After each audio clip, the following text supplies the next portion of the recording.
There is one beautiful, peaceful village in the world called Beckridge. Wild scenery in the form of mountain ranges that stretch across the view, blocking out the cold winter winds and protecting you from the cold even at the peak of the harsh winter. A fairly large river runs to the side, making it easy to not worry about drinking water. At the foot of the boundless mountain ridge is the village meadow, and if you look up at the village, you can see a beautiful view. Especially in the fall, when the harvest is approaching, the blonde hills are completely illuminated with golden light. When a light breeze blows, this golden glow sparkles and dazzles the eyes, until an incident happened. One beautiful and friendly family wanted to take away their son. He was screaming and did not want to leave. But the person who was taking the child away thought, "How dare this low-born piece of shit scream and disobey his high-born majesty?" He told the guy that if he didn't go quietly with them, his family would be jeopardized. After this incident, the guy woke up in a carriage. They were going somewhere, but the guy didn't know where he was or where they were going. There were two strange men sitting in front of him, staring at him intently. The guy immediately felt a foul odor coming from behind the carriage, but when he decided to see what was happening on the road, he saw a mountain of corpses. The guy immediately felt sick and vomited right in the carriage, which angered the two men who were sitting across from him. "God, it's disgusting," said one of these men. Also, the man said that looking at the guy, you can't tell that he is a warrior. "What kind of crime did he commit to be sent here?" the men asked the guy. But the guy only remained modestly silent in his seat, and the men thought that the guy was not ignoring. This kid really started to annoy the men sitting across from him. One of them even got really pissed off. The second uncle calmed the pissed-off guy down and argued that in any case, criminals die here in less than a day. The man had better think about how to make the greatest contribution to their joint endeavor. The man laughed and said that if they demonstrated their martial arts skills, it would be easy to attract the attention of the bigwigs. The man sitting behind the guy put his hand on his shoulder and asked the guy to ignore. Just those men are that kind of people. The guy turned around sharply, and the man behind him thought he had scared him. The guy immediately asked if the man knew where they were, to which the man only laughed and was surprised that the guy had come here without having the slightest idea about this place. This place was the Cheon-il Plain. Just like the name itself says, Jeon-il is a huge plain where it would take you 1,000 days to cross it. Because of the two factions living here, there had never been a peaceful day in this vast plain. In the northern part of the plain stretches the alliance of divine demons, and in the south, the alliance of justice. And in the middle is where the two factions fight endlessly, day and night. The Divine Demon Alliance is an alliance of 6 demonic clans and 72 martial arts sects. This is where all the power of the demonic path resides. On the other hand, the Justice Alliance is founded by sect members who follow the righteous path. It is a group of sects united under the banner of demonic extermination. They stand for justice and seek to eradicate evil. With this conflict between the two factions, somehow it was inevitable that these two powerful forces would clash. In the end, the two factions met on the Jeon-il Plain, causing the Great Demon War between the Justice Alliance and the Divine Demon Alliance. The man sitting next to the boy said this, but he comforted him with a pat on the back, because the boy wouldn't understand even if he heard it. The carriage finally arrived at the military barracks of the Justice Alliance. Around the barracks were built defensive fortifications. When the carriage arrived, a man shouted for the soldiers to line up. A man who looked like a warlord was looking for someone useful in the ranks of the warriors at such a time, and he was surprised to see a small boy in the ranks of the warriors. "What is a child doing in such a place?" The warlord was puzzled and called the boy to him. He called the boy to him and asked him his name and where he came from. But when the boy said that his name was Sim-ho, the warlord immediately realized that this boy was brought from the pavilion of shining clouds. Sim-ho was discouraged because he has no martial skills, and then the warlord asked if the boy had ever studied martial arts, to which the boy replied that he had never. The man was puzzled because what was the pavilion of shining clouds thinking, sending such a small boy to war?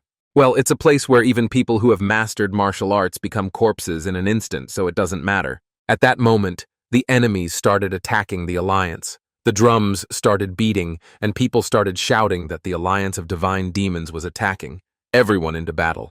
No one expected them to show up so quickly after the reinforcements arrived. The two men who were riding with the boy in the carriage looked at each other and decided to act together. Then they could contribute a lot to their first battle. Suddenly, the warlord said that the Divine Demon Union is developing their flag by all of them.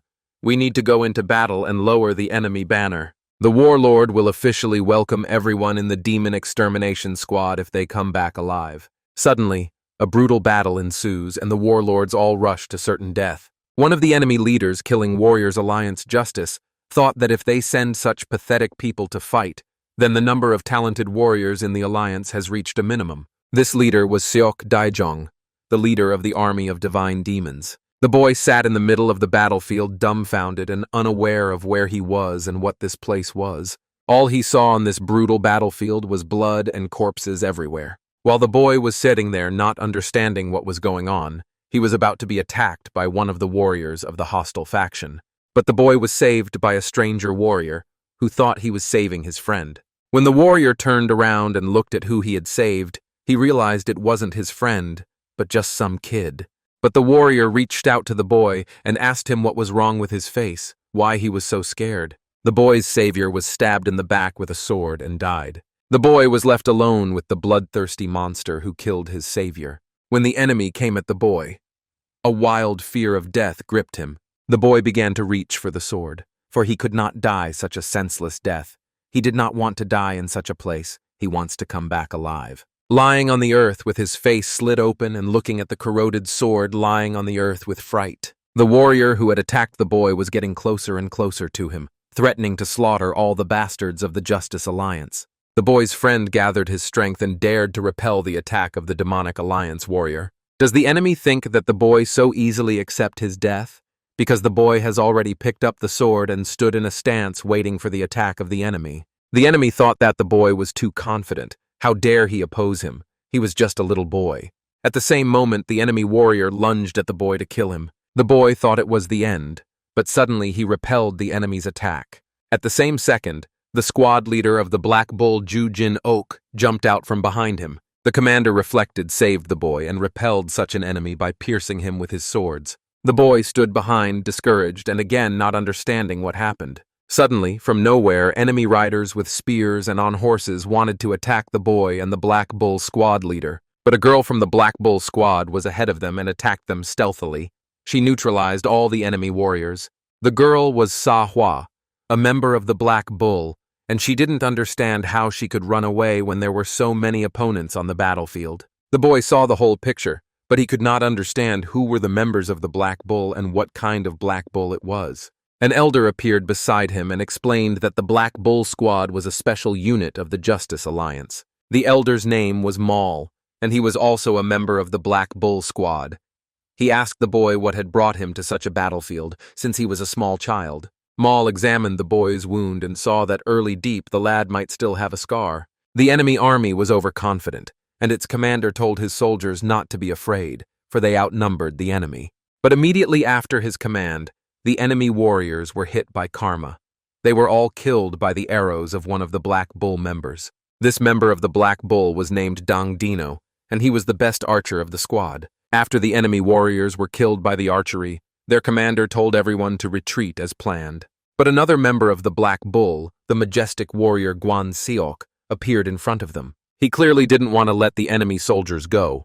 Where were they going if the battle wasn't over, and what a cowardly commander they had. With one swing of his two-handed sword, Song Daijong, the enemy squad leader was defeated. The Black Bull commander stood in front of the enemy commander, Song Daijong, and told him that he would take his head with him. The boy looked dumbfounded at this picture, and began to realize how powerful the Black Bull wars are. At the same time, the same people who took the boy Simho away from his family came to Bakriju village. They wanted Simho's family members and the villagers to build a castle today. Simho's father was very indignant. What else does that mean, building a castle? What do they mean? The boy's father wanted to talk to the Shining Cloud Pavilion. He was obliged to do so. The guests said that the head of the pavilion did not have time to talk to this kind of rabble, and refused to treat the boy's father. Simho's father did not understand what was going on and what these people were saying, because it was not what they had promised him, and they had taken his son away. The boy's father left to explain that they took his son away on the condition that they would not touch the village of Bakriju, but this infuriated the unwanted guest who visited the village. The representative of the Shining Cloud Pavilion did not tolerate such treatment and drew his sword and pierced Simho's father with it. Simho's father was also the village chief, and the representative of the Shining Cloud Pavilion killed him. A murder. Simho's father fell right next to his daughter and the boy's sister. The representative of the Shining Cloud Pavilion drew his sword, stood in a threatening pose, and asked if there was anyone else who was unhappy with what was happening. The girl sat trembling with fear and cried beside her father's breathless body. The rest of the villagers ran to fulfill the order of one of the members of the Shining Cloud Pavilion. At this time, the head of the All Still Clouds Pavilion, Jegal Hui, stood on the balcony and looked at these people with disdain, calling them pathetic bugs. After the battle of the war ended, the special forces returned to the Justice Alliance garrison. Justice Squad leader Gu Jong-hyun ran into the Extermination Squad leader's tent with the news of the return of the special squad. But Justice Alliance Demon Extermination Squad leader Dam Young-sun was clearly not happy with the news. He was furious and didn't understand how the special unit could survive this time as well. "How could these annoying bastards even survive fighting against Seok Dejong?" said the squad leader, slammed his fist on the table. The leader of Gu Jong-hyun's squad had a great idea on how to get rid of the returning special squad. Justice Alliance Demon Extermination Squad leader Dam Young-sun was interested in the plan that the Justice Squad leader had come up with. Gu Jong-hyun began to tell his plan. This time, didn't the Shining Cloud Pavilion send a child? Questioningly began his proposal to the squad leader. Dam Young-sun immediately realized what he was talking about. The squad leader was talking about the boy who had been taken away from the small village called Bakriju, and what the squad leader Gu Jong-hyun was going to do with that boy. Commander Dam Young-sun wondered. Gu Jong-hyun secretly told the commander. Squad leader Gu Jong-hyun asked the commander to just leave it all to him. Their plan was too secret to talk about it out loud. Meanwhile, in the tent where the special squad warriors were resting, the indignant cries of the Dang Dino archer could be heard. The squad leaders are not giving them any time to rest at all. Already this week they had given them 5 missions to complete. Furthermore, they were still 1 man short. And if the squad leaders were to send their squad to such big battles so often, didn't it look like they were deliberately trying to kill the squad? The swordsman of Guan Seok's squad only chuckled and told Dong Dino's archer not to be such a grump unless they were still alive. Easier said than done, but the squad archer thought that well. At least they had won this battle, so it wasn't that bad. What also bothered Dong Dino was that squad member Sahwa had taken the very same Shim Ho boy from the battlefield. But how can they leave such an injured child, said Mall squad elder. He will just take care of his injuries until the wounds heal. Sahwa told Dang Dino that he has no conscience at all. How can he say that while looking at this cutie? Dang Dino told Sahwa that he didn't think the boy was cute at all. And where the hell did the captain disappear to? The captain was reporting on the outcome of the battle to the commander of the Justice Alliance Demon Extermination Squadron, Dam Yonosen, also the captain of the Black Bull. Ju Jin-ok asked the commander about the child that appeared on the battlefield. He was interested in who sent the boy and whether it was Gal Hui. But the head of the pavilion was furious at the captain's attitude, saying how dare he address the head of the Shining Cloud Pavilion in such a disrespectful manner. The commander of the Justice Alliance Demon Extermination Squad, Dam Young-sun, threatened the captain that he understood that the captain didn't feel sorry for the head of the pavilion.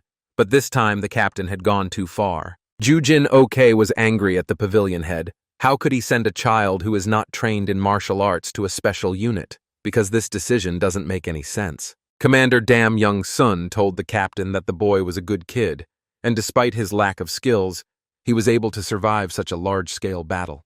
Commander Dam Young-sun also cheekily prodded Captain Ju Jin-ok by saying that he couldn't even remember the name of a deceased member of their squad. Oh, that's right, Nangbek suddenly said to Dam Young-sun, and said that the boy would definitely surpass that guy. These words made the captain very angry, and he threw a knife at the commander. The knife hit Commander Dam Young-sun's chair and went right past his head. "Don't you dare say Nangyeok's name with your filthy mouth!" shrieked Captain Ju Jin-ok. Even though these words were said by the commander, next time the captain would not let him go so easily. Now the commander was no longer so amused. After everything happened, the captain returned to the tent of the Black Bull Special Unit. There he saw Dong Dino and Sahwa glaring at each other and arguing about the boy, and how Sahwa planned to watch the boy. The captain stopped their argument by saying that a new member had been added to the special squad. Dang Dino shrieked at last. To think that someone could replace Nangiok and join the special squad. The archer thought that it must be some incredible person, but the captain disappointed him by saying that it was the same child they had rescued from the battlefield. These words really scared and infuriated the archer Dang Dino. How could this little guy join the special squad? The boy, Sim Ho, was also discouraged and frightened by this news. His hands began to shake in an instant. Dang Dino yelled at the captain that he was crazy to let a kid who doesn't even have a base join the special unit. The squad members are here to fight, not babysit a child. Archer didn't realize if Captain Ju Jin Ok had thought about the risks that could happen when he took this child. The boy stood there quietly listening to these conversations, feeling very bad that he couldn't do anything to help. But suddenly he cried out that he agreed. He might be useless now, but if the squad trained him in martial arts, he would be able to help the special squad one day. After saying that, the captain sullenly closed his eyes and said that means it's settled. Dang Dino was infuriated by this answer of the captain, and with the words "do what you want" and that everyone is crazy, left the tent. Maul, as the wisest old man of the squad, considered Dang Dino's prank reckless. "Yay, okay, little brother. From now on, the boy can live with Nuna," Sahwa said, and hugged the boy. The captain instructed everyone that from now on, the whole squad will train the boy. The boy needs to be trained properly so that he can join the special unit as soon as possible, and the boy's training starts right now. When everyone had left the tent and only Captain Ju Jin Ok and the elder Maul were left, the conversation turned to the fact that the captain probably had a lot on his mind. Maul wondered if there was another reason he had taken the boys into the squad, for the captain was not one to obey orders from his superiors. The captain explained that Jaegal Hui seemed to have his own plans for this child. Maul asks what that wounded kid Shim Ho is supposed to do with Jaegal Hui. The captain said that he doesn't know the details. Probably they are planning something to keep him hostage, and it doesn't matter if the hostage is alive. That's why the boy was sent to Zhongil Plains. So that's the reason why the captain took the boy in. He wants revenge on Jaegal Hui along with the boy. The captain, with his dark thoughts of payback, asked Maul if this is a problem. At this time, the boy had already begun the training that would teach him martial arts. The swordsman Guan Seok was his first teacher, and he made him carry the sacks for the 20th time, asking him what the boy's name was. Guan Seok discussed with the boy his acceptance into the squad, and told him that he sincerely did not understand why their leader had accepted Shim Ho, but in his condition, the teacher could not recognize the boy as a member of the special squad. Guan Seok also told the boy that he would be able to help him with his training, but the training would be so harsh that the boy might regret it. As soon as the swordsman finished his words, the boy immediately fell to the ground already exhausted. God, this little guy is so fragile. Can he really be trusted? He can only talk. Guan Seok told the boy that he needed to learn the basics so he could easily control his body. Guan Seok picked the boy up off the ground, threw him on his shoulder, told him to watch, and ran with him on his shoulder at a very fast pace. Guan Seok picked the boy up off the ground, threw him on his shoulder, told him to watch, and started running with him on his shoulder at a very fast speed. The speed was so fast that the boy could not sit on his shoulder and toppled over. He could no longer see the road and shouted, "Didn't you want me to watch?" A month later, the boy was already jumping on the rocks across the river with a big weight on his shoulders. The old man Maul was already watching. He told the boy that he had gotten much better and had really progressed by practicing continuously for a month. The old man asked the boy if he was tired, but the boy said he could handle it. Since Mr. Guan Seok taught him the basics, his steps have become much easier. Maul told the boy that they would be learning something else today, and asked Shim Ho to follow him. The basics of martial arts are of course important, as are tactical skills. But on the battlefield, the most important skill is the ability to control your mind and stay calm. True strength lies in mental acuity, so today we will train the mind, said Elder Maul.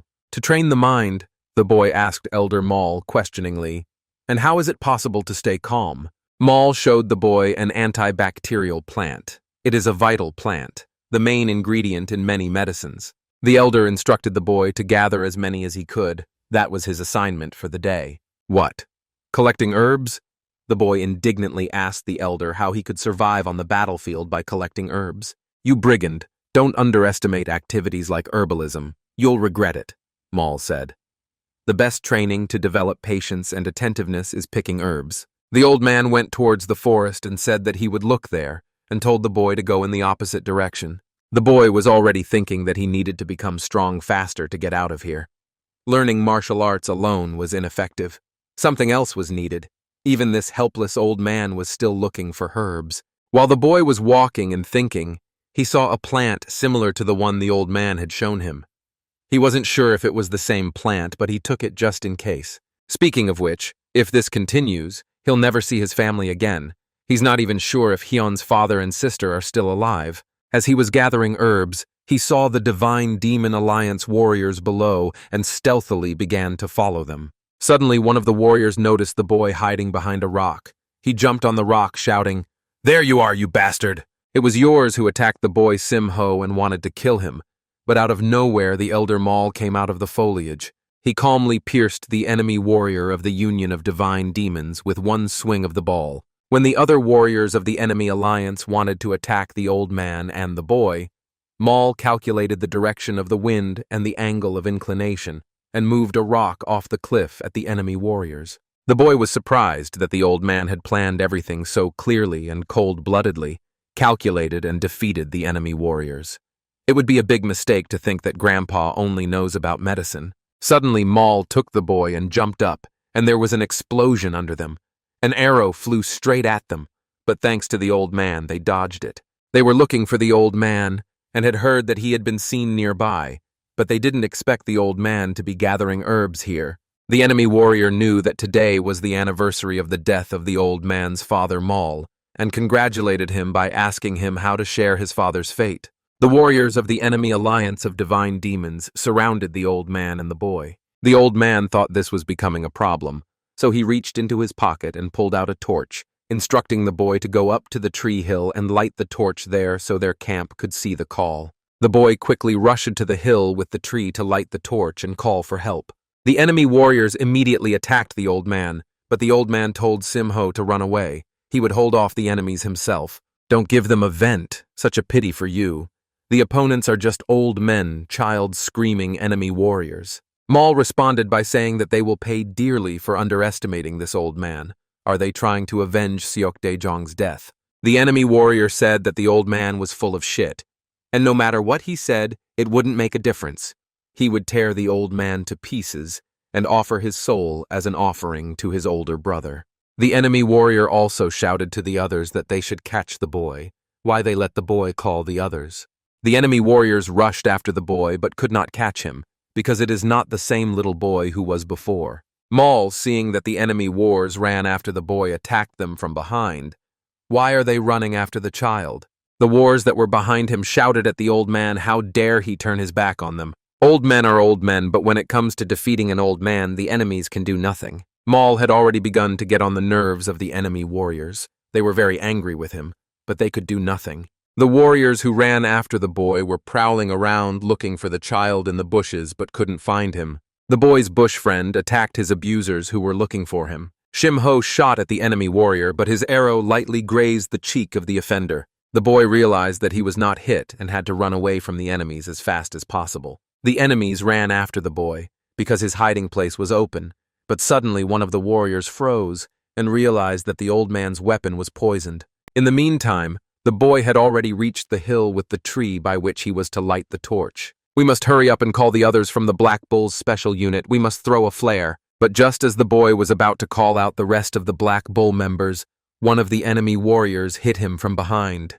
The enemy warrior's blow was so lucky that it threw the boy right back to the tree where he was supposed to light the torch. The enemy warrior came right up to the boy, took him by the throat. He was so angry that he wanted to kill the boy slowly to make him suffer. The old man's lessons for the boy were not in vain. Sim-ho pointed the torch at the enemy and lit it. The light of the torch was so bright and strong that the boy was thrown upwards and the enemy was defeated by the torch burns. Meanwhile, the second warrior came to his senses, began to move and rushed to attack Sim-ho. He threatened to tear him to pieces, chop his limbs into pieces, and kill him. At this time, the old man had already defeated many elite members of the mysterious moon sect by himself. But how could an old man be so strong? Mal is the weakest man in the Black Bull's special unit, the enemy warrior thought, but he turned out to be too strong for him. The enemy warrior also told the old man that he knows why Maul is climbing the mountains. His goal is to find herbs to make him stronger, but that's as far as old man Maul can go. Maul responded by saying, or that there was nothing more to expect from the demonic cult since they had not been properly taught etiquette, since he was behaving so badly to the elders. Less talk, said the enemy from the demonic cult, and attacked the old man with the hope of shutting this smartass up once and for all. The enemy warrior's attack was not in vain. The old man was caught and tied up. The enemies were already coming closer and closer to the old man to attack and kill him. Maul had already begun to say goodbye to his life and to think about his dead wife. Apparently soon the old man would come to her. But suddenly a hail of arrows fell on the enemy warriors who wanted to kill the old man. All the enemies were killed, and the old man Maul was saved by the archer of the Black Bull Dang Dino. He scolded the boy for leaving without saying anything and said that his actions were absurd. The archer told the boy that he would explain his actions later, but first he had to free the old man. Suddenly, out of nowhere, the enemy unit commander attacked the boy who wanted to free the old man. The enemy thought that the boy was an arrogant brat who had called for reinforcements, and since that was the case, he had no choice but to kill Shim Ho. Dang Dino wanted to save the boy and help him defeat the enemy, but he saw that there were no arrows left in his quiver. This is what happens when you interfere in the affairs of adults, said the enemy warrior and rushed to kill the boy. The boy at this time immediately began to remember the lessons of hovering step taught to him by the swordsman Guan Seok. This technique allows the body to move smoothly, as if clouds were floating in the sky. If one mastered the hovering step, one would not be able to die so easily wherever one went. After the boy remembered Guan Seok's lessons, he immediately used the hovering step technique and jumped off after being above the enemy and dodging his attack. At the same second, the old man threw his sword at the boy so that Shim Ho could attack the enemy. The boy caught the sword and stabbed the enemy commander of the Demonic Alliance squad with a stabbing blow. After all this happened, the old man praised the boy for being able to analyze the situation in such a short period of time and also brought Dang Dino to the battlefield. He really surprised the old man with his actions. But the archer Dang Dino contradicted the old man and said that it was not the boy who had brought him here. He had come here himself because the little scoundrel had stolen his bow. At our place, the old man immediately praised Shim Ho and said that he had accomplished a great feat in today's battle. The boy had really done his best. The old man forced the chatter to stop and called everyone into the house, their house.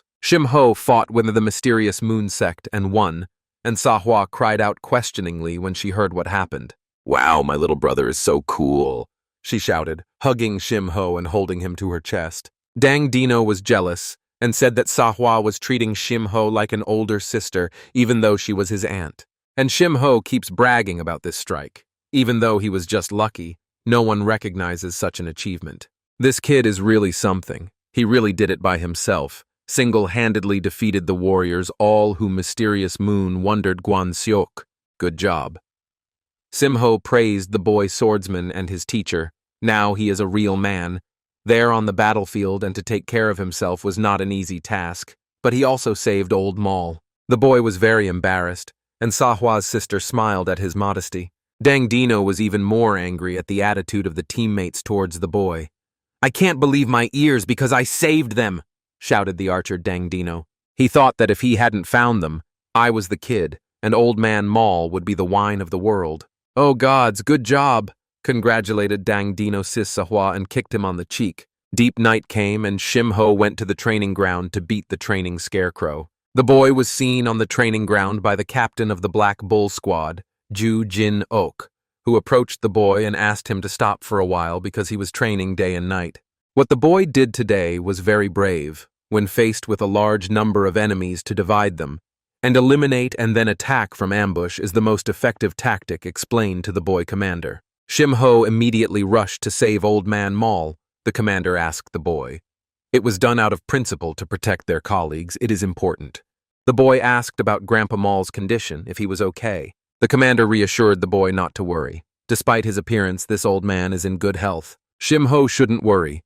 He should concentrate on his training now, the commander said, and handed him the book. The commander said that his friend had passed away not long ago, and that his friend had left this book behind. His friend had asked the commander to pass the technique of improving internal energy to someone who was suitable for it, and it seemed that the suitable person was Shim Ho. It was a technique that had been passed down from generation to generation, a technique that had been developed in battles against a huge number of opponents. This technique really does contain a great deal of martial arts experience, but the boy was confused as to how the commander could trust him with something so valuable. The commander explained that his friend wanted it to go to someone who deserved it. But even with the best teachers or exceptional skills in technique, in the end, with a lack of commitment to self-study, it would only be a useless pile of paperwork. So the boy should not neglect his training, and the commander accepted the boy into the Black Bull's welcome.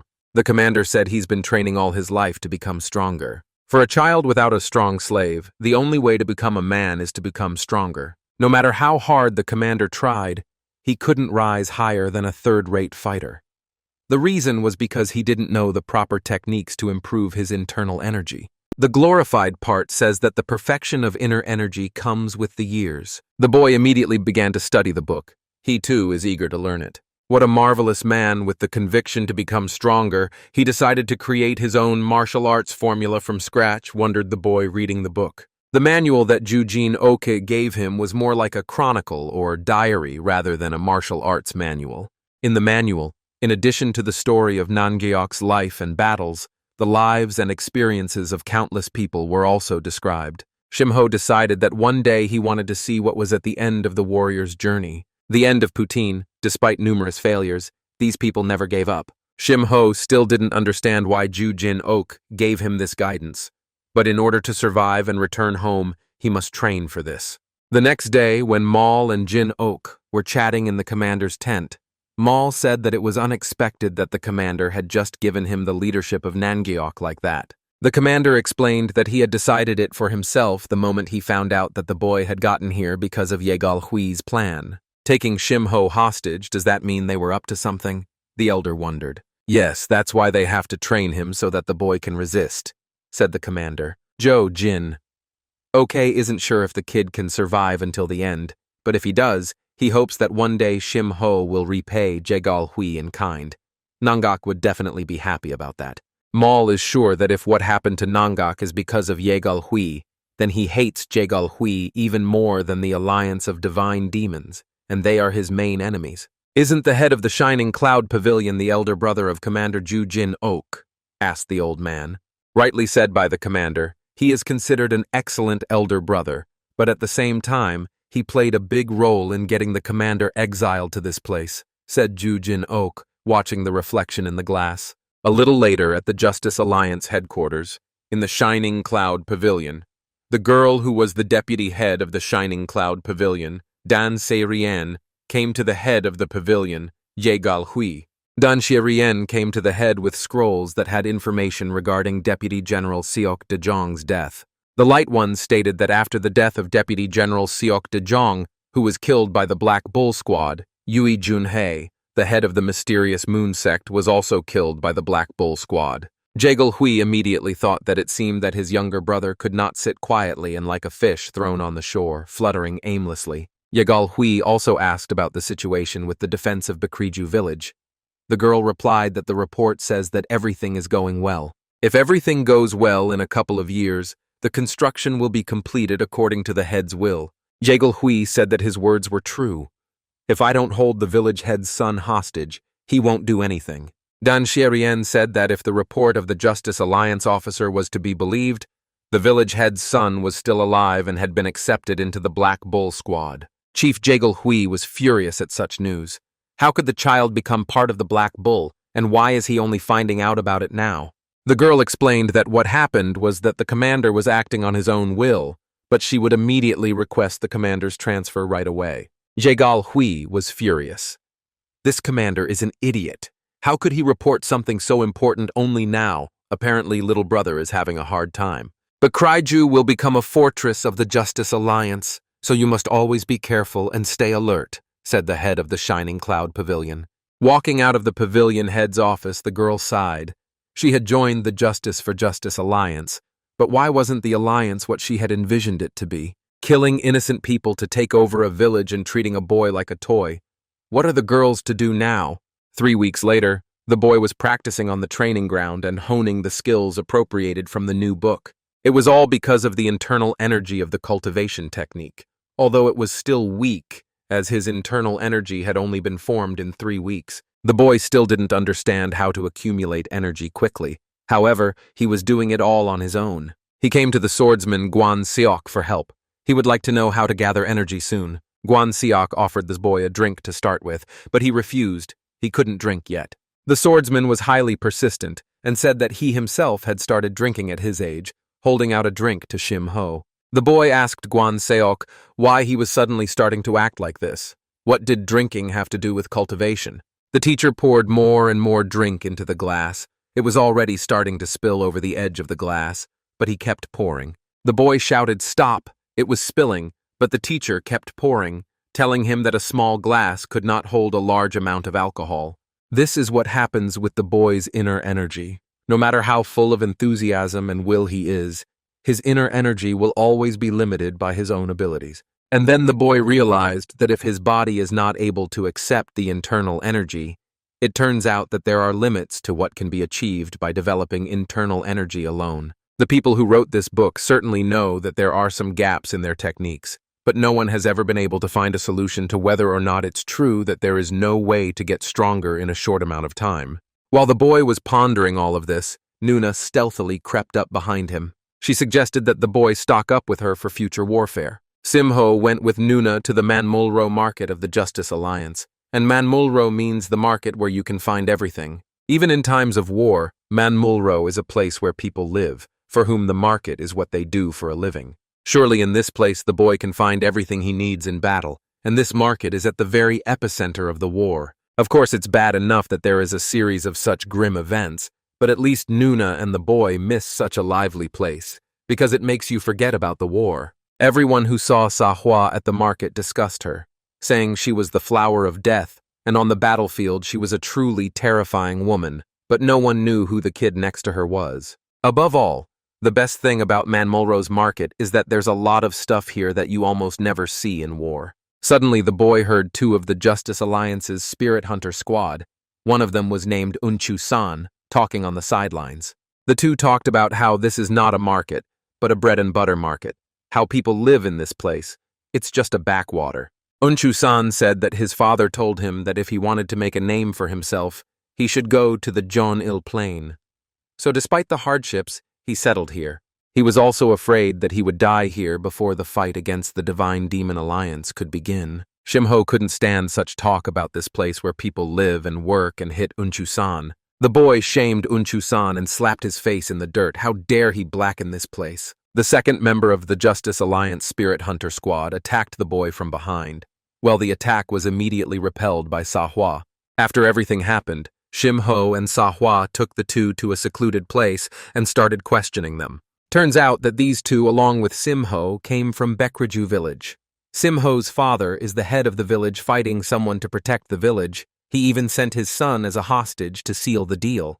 And this guy had the role of a fox to get the Justice Alliance to investigate the village. Now Sahua realized that these 2 willingly came here to benefit from it. Even though they came from the same village as Shimho, they seemed to be too unreliable. Immediately the 2 said that it was their father's decision, and it was against their wishes. But Simho himself intervened in the conversation, and said that he heard them talking about coming here to make a name for themselves after their father's words. Unchu-san wanted to address the boy, but he didn't call him by his first name, but in an informal manner, which is the way only close friends or family members can speak, which made Sahua angry. Unchu-san immediately corrected himself and called the boy Hyung in a respectful manner, and explained that those who took the boy said that there were not enough warriors for the Great Demon War. The Justice Alliance had taken many young boys from their village, and to avoid being forcibly drafted, he had only one choice. The boy immediately grabbed Unchu-san and started asking about his family and whether they were okay. Unchu-san replied that he could not say that his family was doing well, but at least they were doing well until he left. "What does he mean by saying kept well?" asked the boy angrily, holding him by his shirt. "The Justice Alliance wanted to build a shelter in their village so everyone was forced to work," Unchu-san told the boy. From these words, even Sahua was surprised. Why would the Justice Alliance do this? Why would they do this? Shimho immediately realized where the ends were coming from and said it was all Hui Jagal's doing. Sahua was even more surprised to hear this name. She asked Hui Jagal, who is from the mysterious Cloud Pavilion.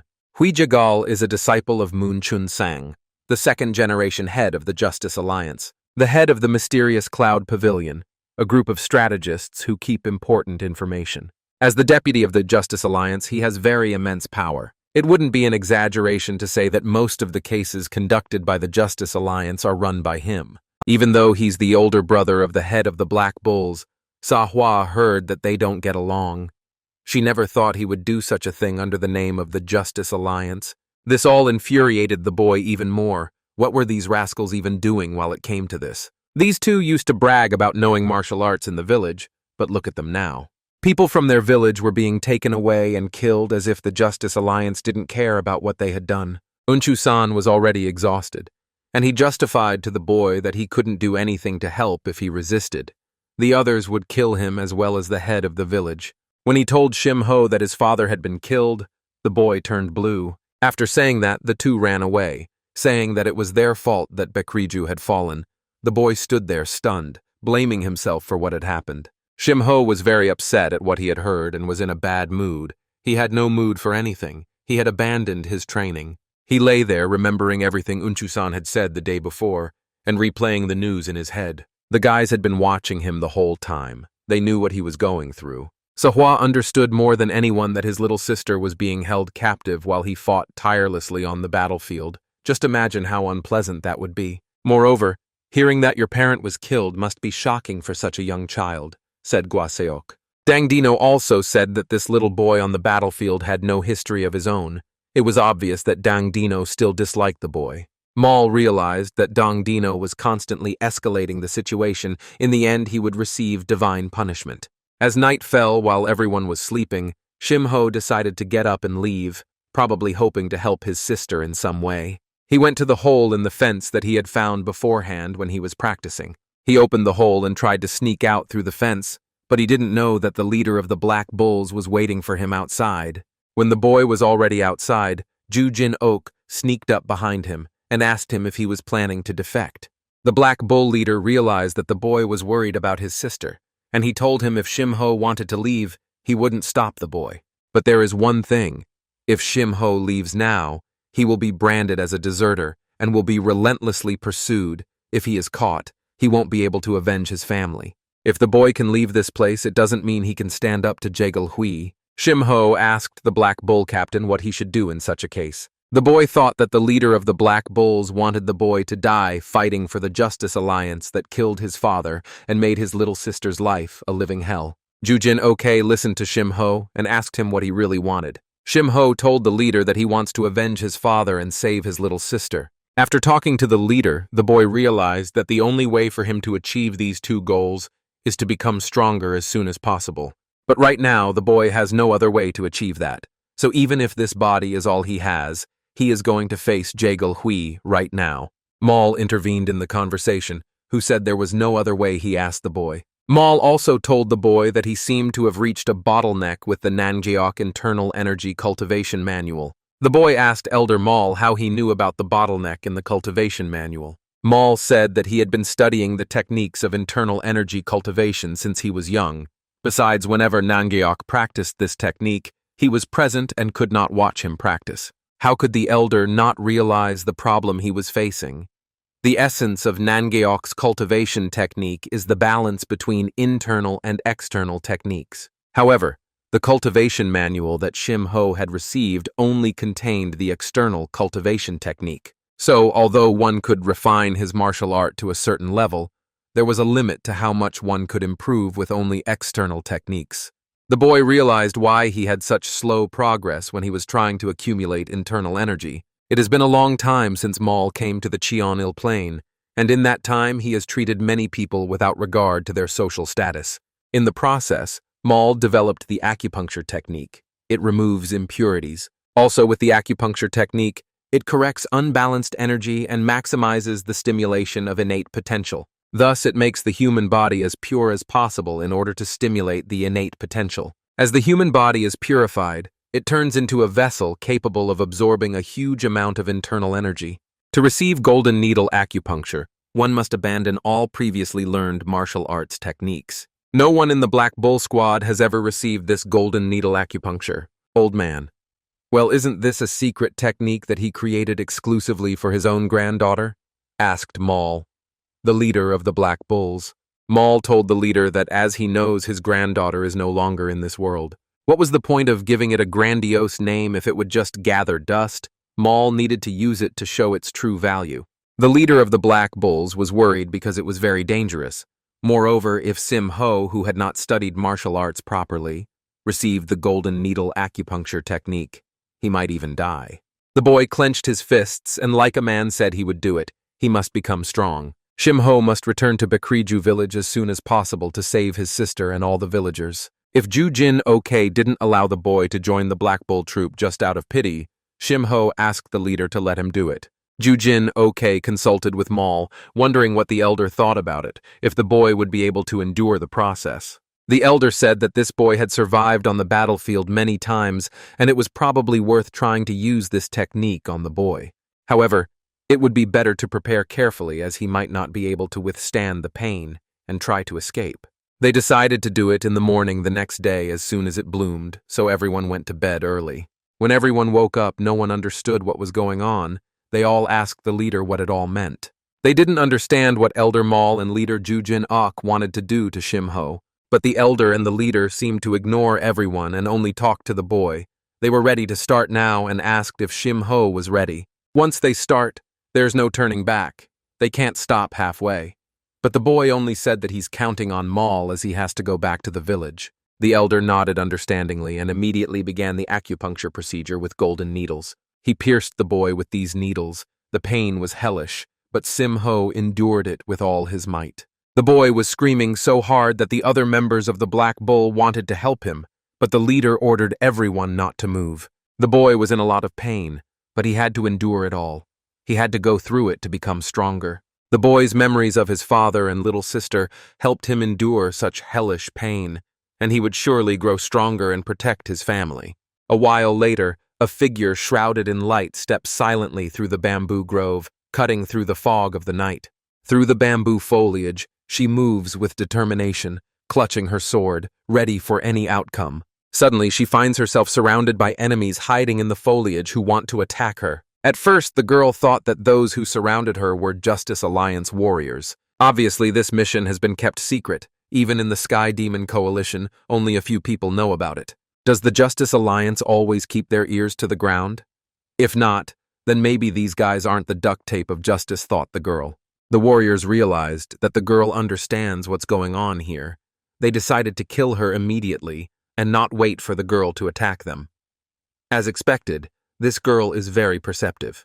The enemies immediately rushed towards the girl to attack and kill her. But the girl immediately drew her sword and began to fight off the attackers by twirling her sword as if in a dance. This beautiful girl was Jade Empress Seol Su Ryong. That same morning on the Jong-il Plain, Sim Ho was walking through the Monmulro market.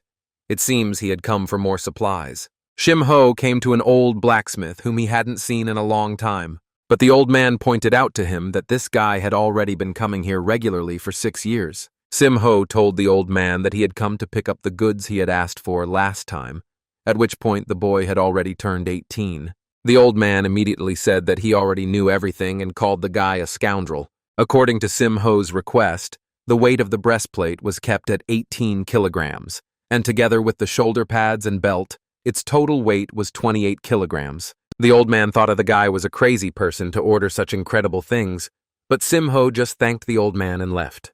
The size and weight is absolutely perfect. Sim Ho is sure it will help him a lot in his training. As he was walking through the marketplace, a familiar man walked past him, but Shim Ho turned his gaze away and did not even say hello to him.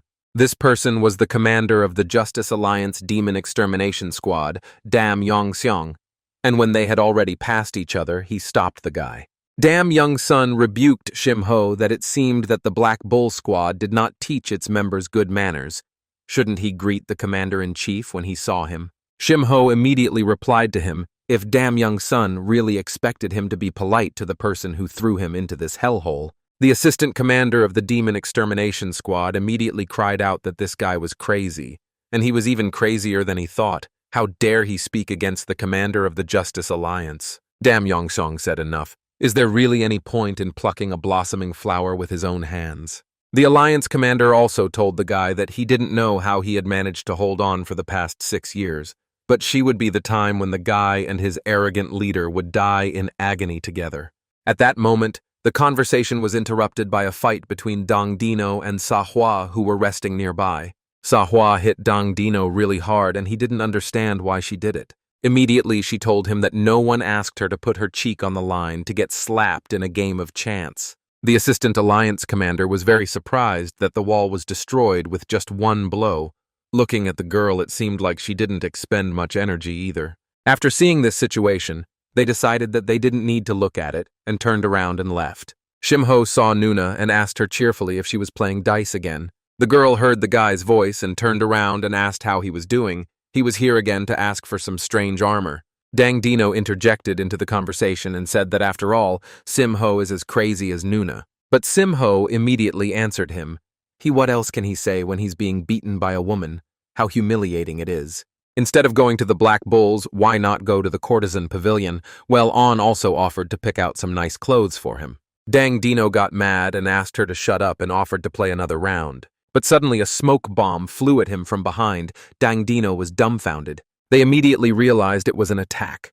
They must pull themselves together and confront them. Also, the guys immediately realized that the smoke bomb had an energy-dissipating poison in it. No one would be able to use internal energy if they inhaled this poison. A large group of hostile people immediately appeared from behind the fog. They immediately slaughtered all the guards who were guarding Manmulro's marketplace. Just then, the same girl, Jade Empress Seol Su Ryong, appeared from behind the fog, with a crowd of enemy warriors with her. It was an attack by the Heavenly Demon Coalition. The Empress exclaimed, "Here, Dam Yongseong's base ordered her soldiers to find him." The guards immediately realized that the target of the enemies was their commander-in-chief, and the unloved forces had to stop their enemies.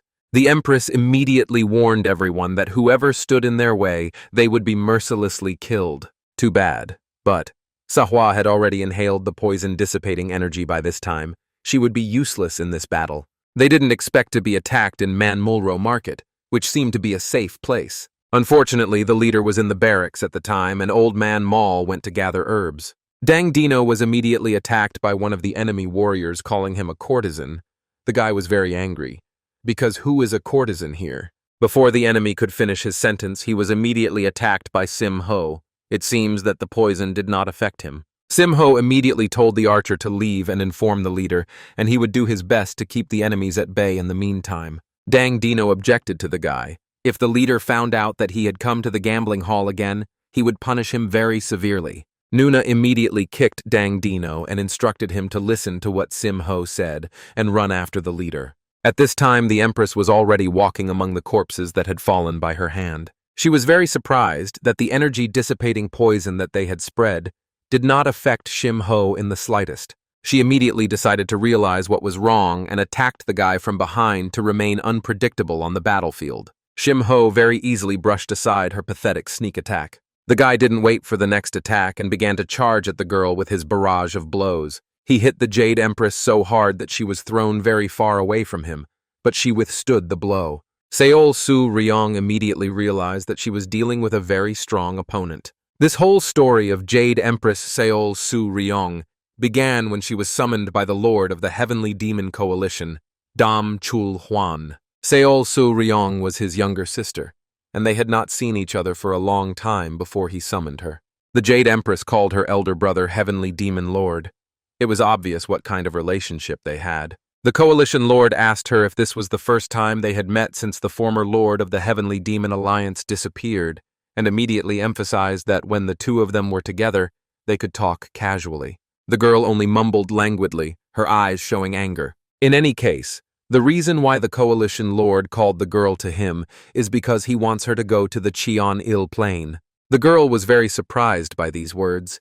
She didn't expect to hear that she would be sent there.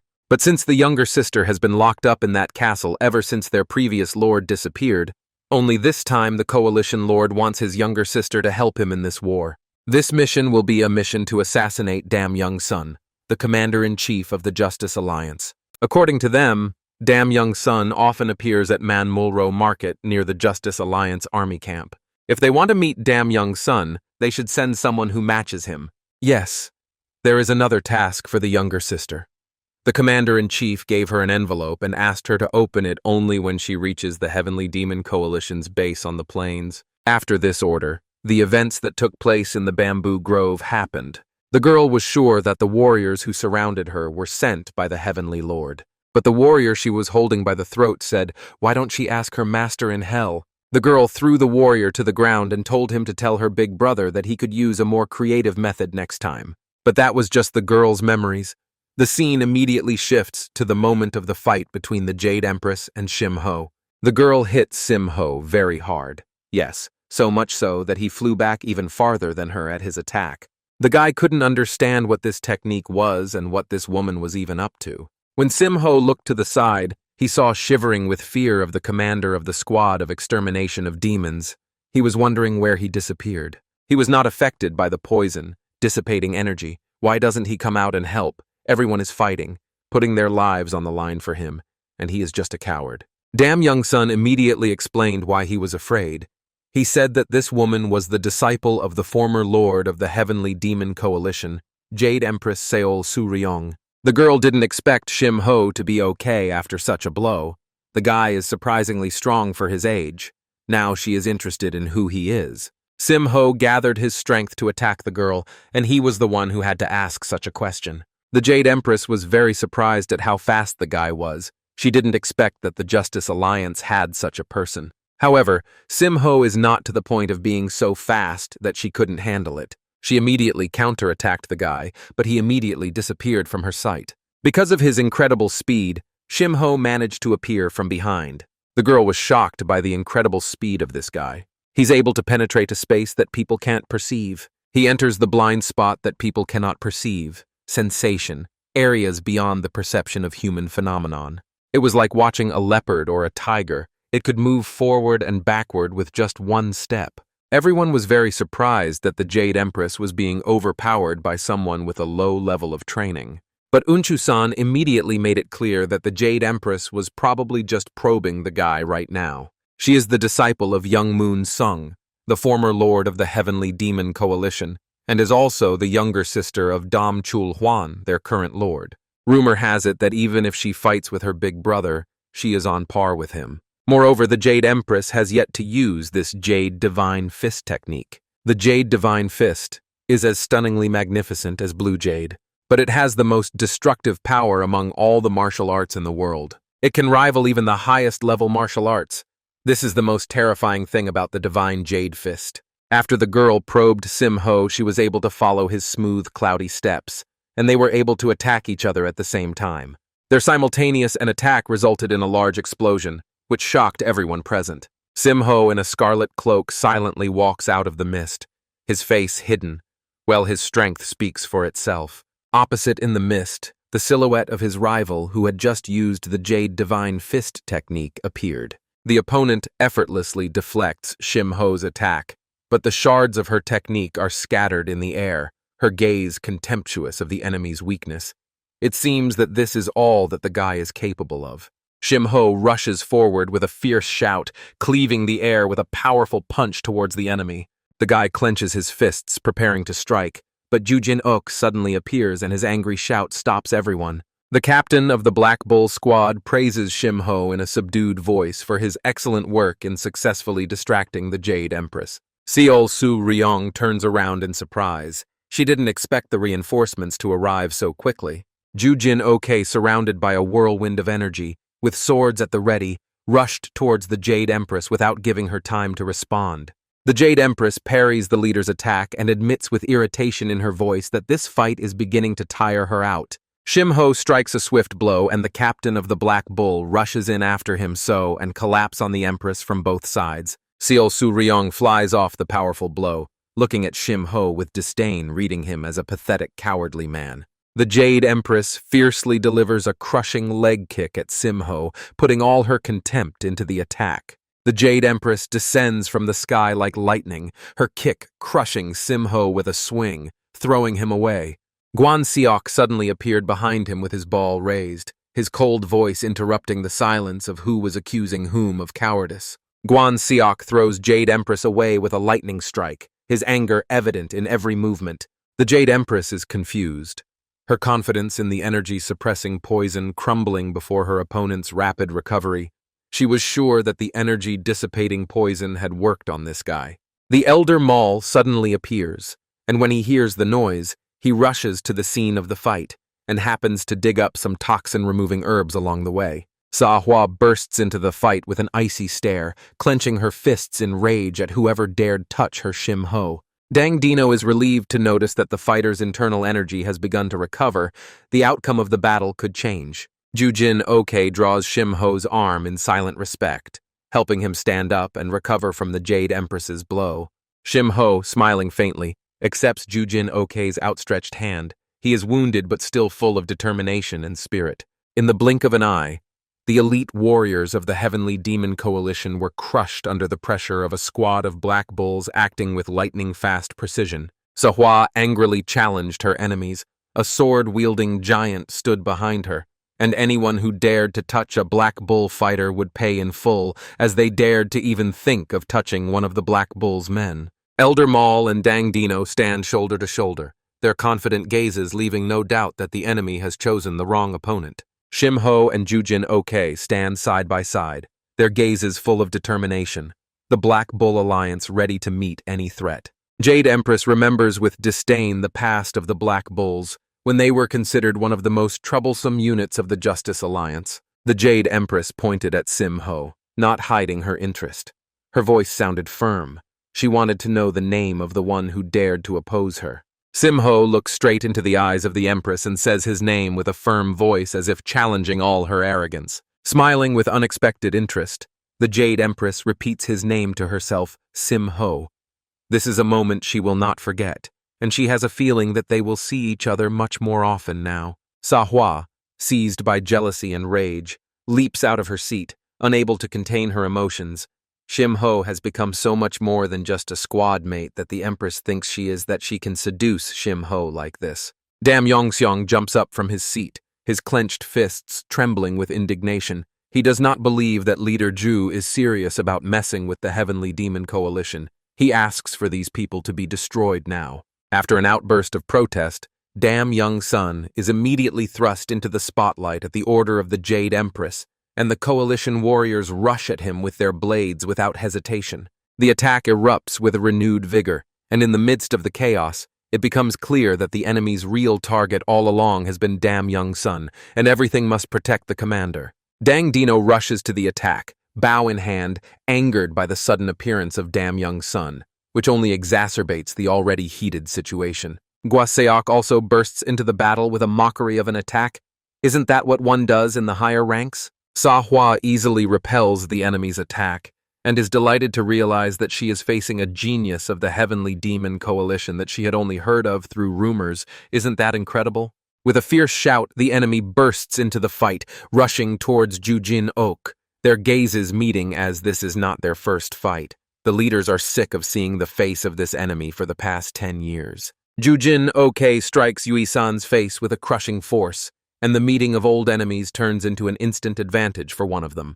Yui-san rushes forward with a fierce determination to prove who is the stronger of the two of them. As one of the coalition fighters falls to his death, in the shadows of a ruined building, Justice Alliance Demon Extermination Squad leader Dam Young Sun stealthily retreats. Dam Young Sun takes advantage of the chaos on the battlefield and flees down a narrow passageway, hiding from the eyes of allies and enemies alike. Jade Empress Seol Su Ryong approaches with cold determination, catching up with the fleeing Dam Youngsun. She correctly assumed that the rat only cared about himself. Seol Su Ryong concentrates the jade energy in her palm, preparing to deliver a crushing blow to Dam Youngsun. With determination and cold majesty in her gaze, she thought her mission was over.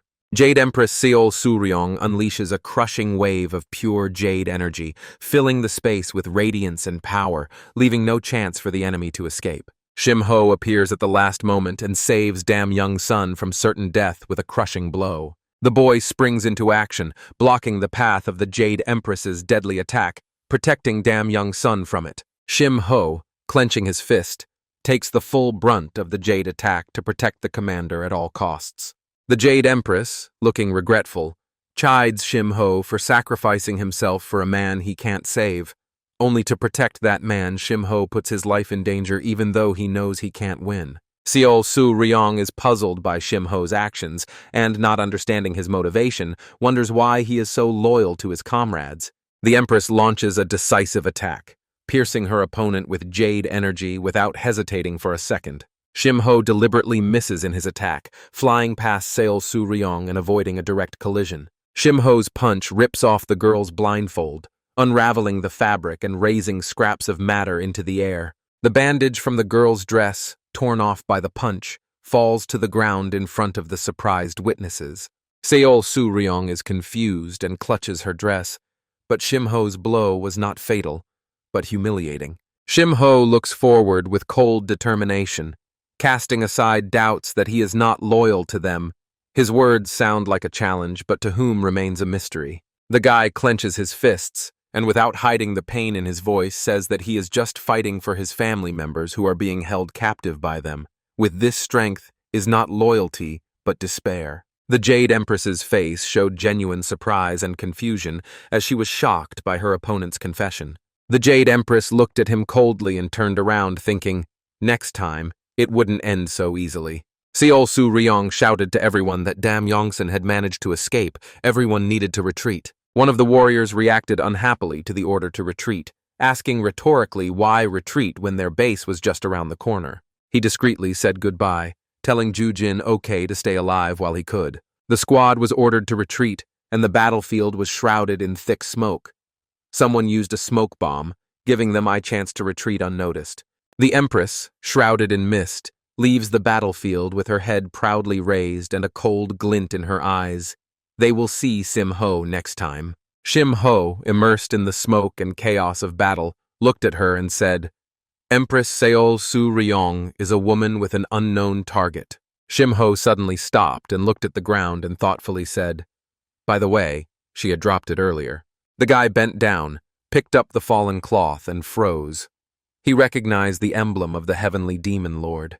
On the cloth that Shim-ho was holding, he noticed the symbol that read, Forbidden Demon Palace.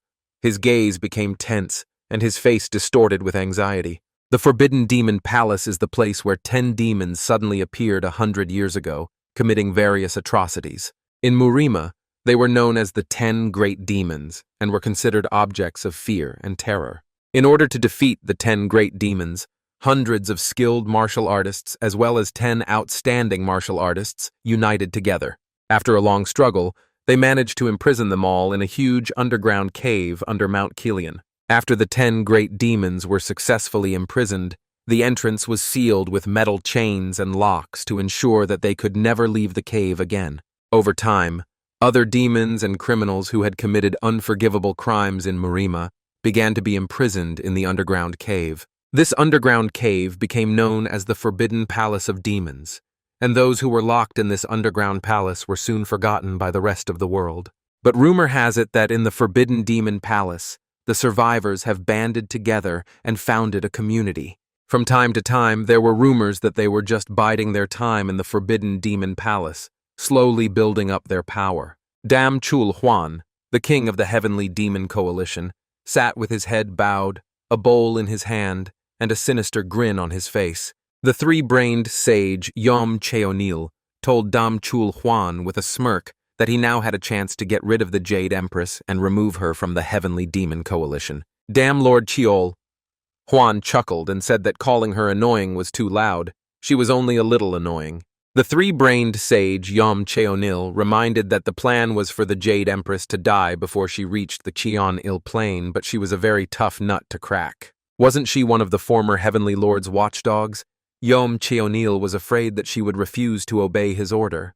Dam Chul-hwan recognized that his master really wished that woman would keep him in line. He had always been concerned that Dam Chul-hwan was following the path of evil. No one can keep the Heavenly Lord in check because he is the one and only absolute of this era.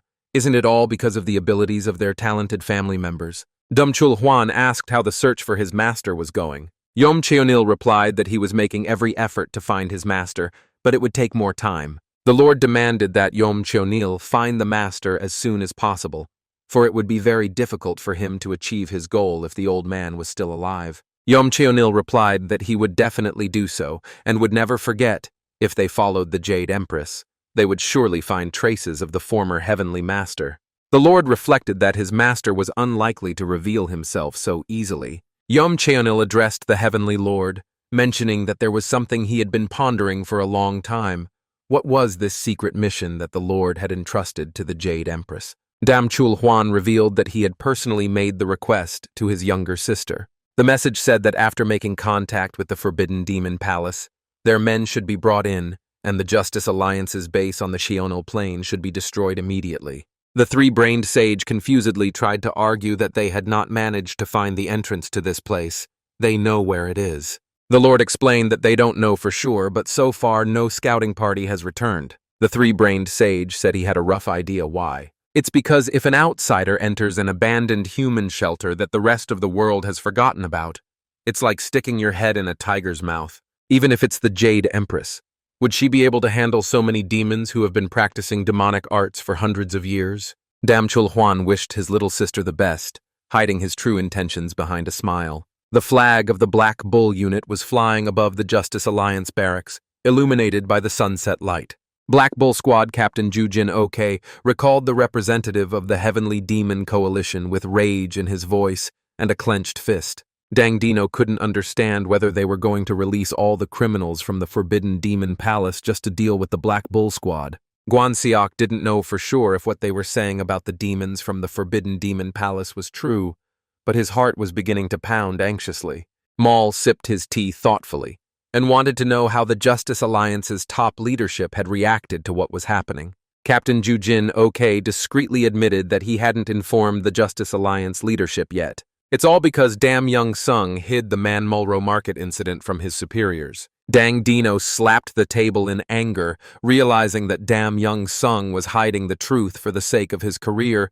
He wouldn't report something that could jeopardize it. Dam Young Sun is someone who is desperate to advance in the Justice Alliance, Maul said.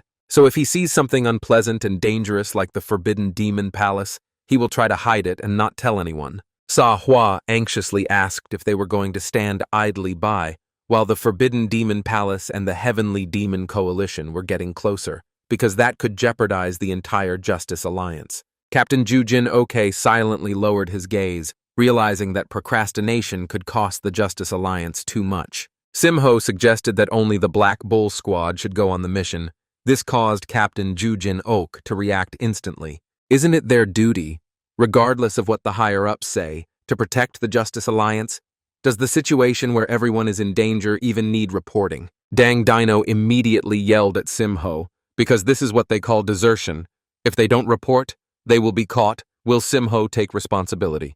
The captain said that first they should find out if it's the real emblem. Captain Jujin Ok firmly stated that someone has to do it, and he is willing to take full responsibility. Captain Jujin Ok ordered all the members to gather at dawn to go to the Forbidden Demon Palace. Dang Dino was annoyed that everyone agreed with Shimho's opinion without reservation, because he had suggested going to the Forbidden Demon Palace. Under the cover of night, the moon illuminated the Heavenly Demon Coalition's base on the Xionil Plain. Jade Empress Seol Su Ryong was ordered by her master to stay at the Heavenly Demon Coalition headquarters to keep her older brother under control, but without realizing it, she was like a frog at the bottom of a well. Relying on her own accomplishments, she forgot that there were many other strong people in the world.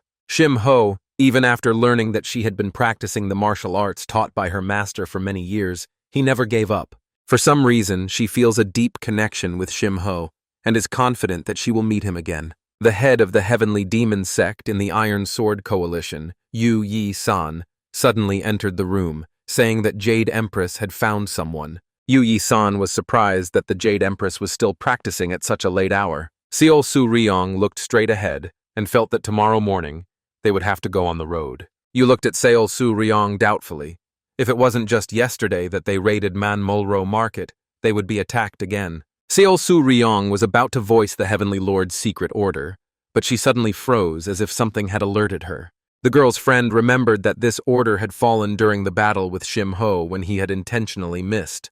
No, It seems that the secret order given by the Heavenly Lord requires only 2 people to go, and the girl thinks it should be her and her brother. Yu Yi-san asked the Jade Empress where they would go, but Seolsu Ryong asked her to keep it a secret. Too much depends on the information not leaking out. Tomorrow they should go to the Forbidden Demon Palace, Seolsu Ryong said without hesitation. In the thick morning fog, the group slowly makes their way across the slopes of Kiliangshan, wondering why they have to go to all this trouble. Dang Dino, exhausted and irritated, recalls the battles on the Cheon-il Plain and wonders why they have to face the problem alone. Sahua abruptly quashes the complaints, bluntly asking if he's really unhappy that they want to prevent the Heavenly Demon Coalition from allying with the Forbidden Demon Palace. The squad continues to search through the rocky gorge, but even after several days, they do not find the slightest trace of the enemy. Dang Dino remembers that also this Jade Empress, he cannot believe that she is related to the 10 great demons. Shimho doubts. Is this woman really as amazing as they say?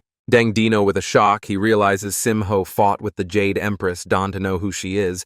Ignorance is really dangerous. Guan Xiok's serious tone is about to explain who Sol Surin really is, the one whose name inspires awe.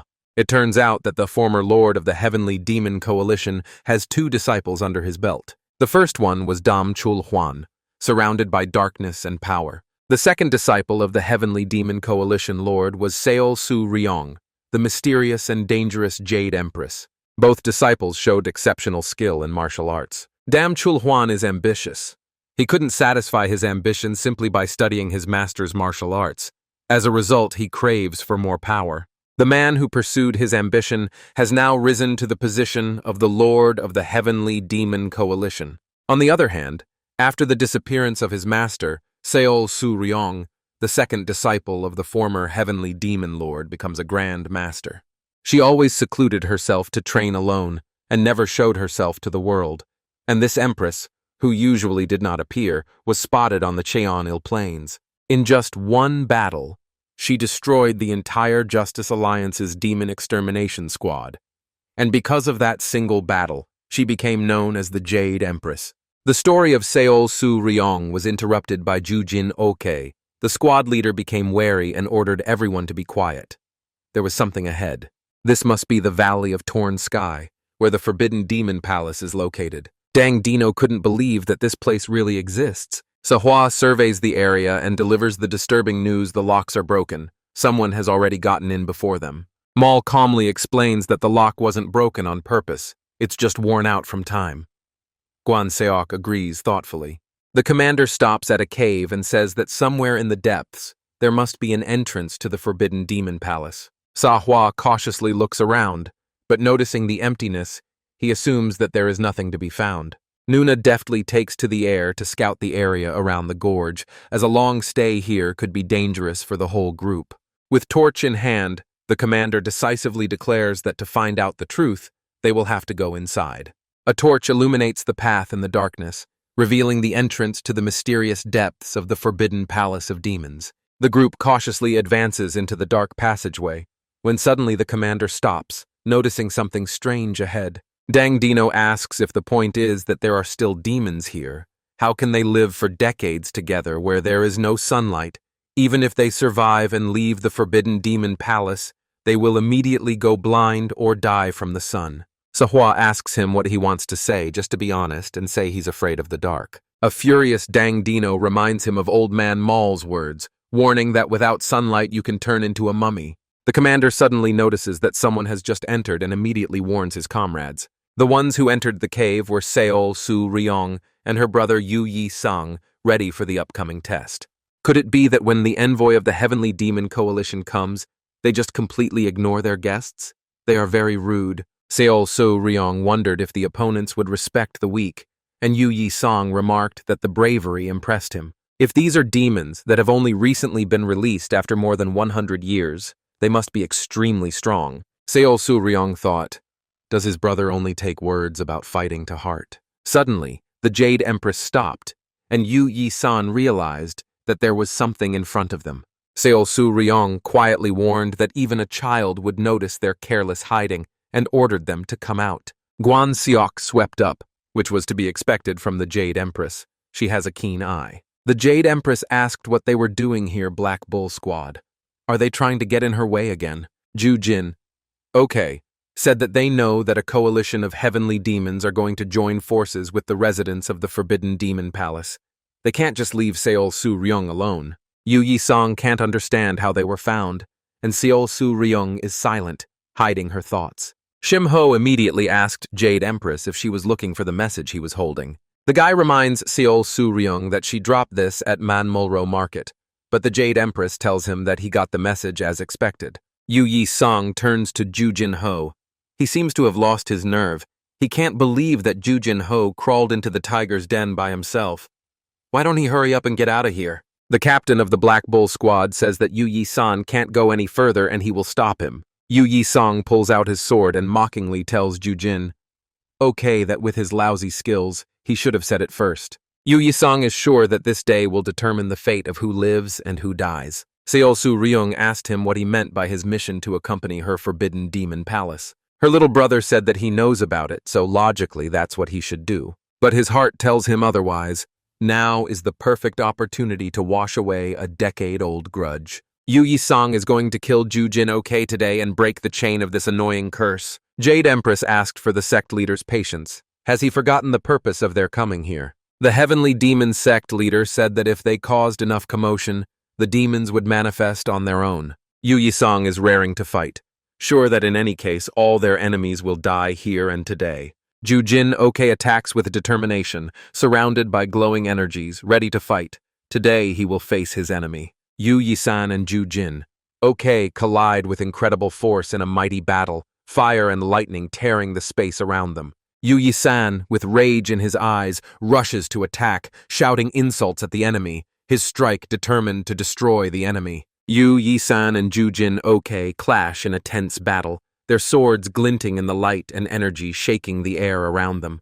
The warriors continue their fierce duel, each strike accompanied by a powerful blast of energy and collision force. Enemies collide forehead to forehead, each fighting with desperate fury, their blows sparking light that illuminates the gloomy walls of the cave. In an epic clash, Yu Yi-sang and Ju Jin okay show off their sword skills and power as their battle shakes the surrounding area with bright flashes and destruction. As the cave begins to collapse, a powerful explosion shakes the ground. Rocks and dust fly around, threatening the safety of the heroes. The warriors are stunned by the sudden collapse, their attention completely absorbed by the falling rocks and dust.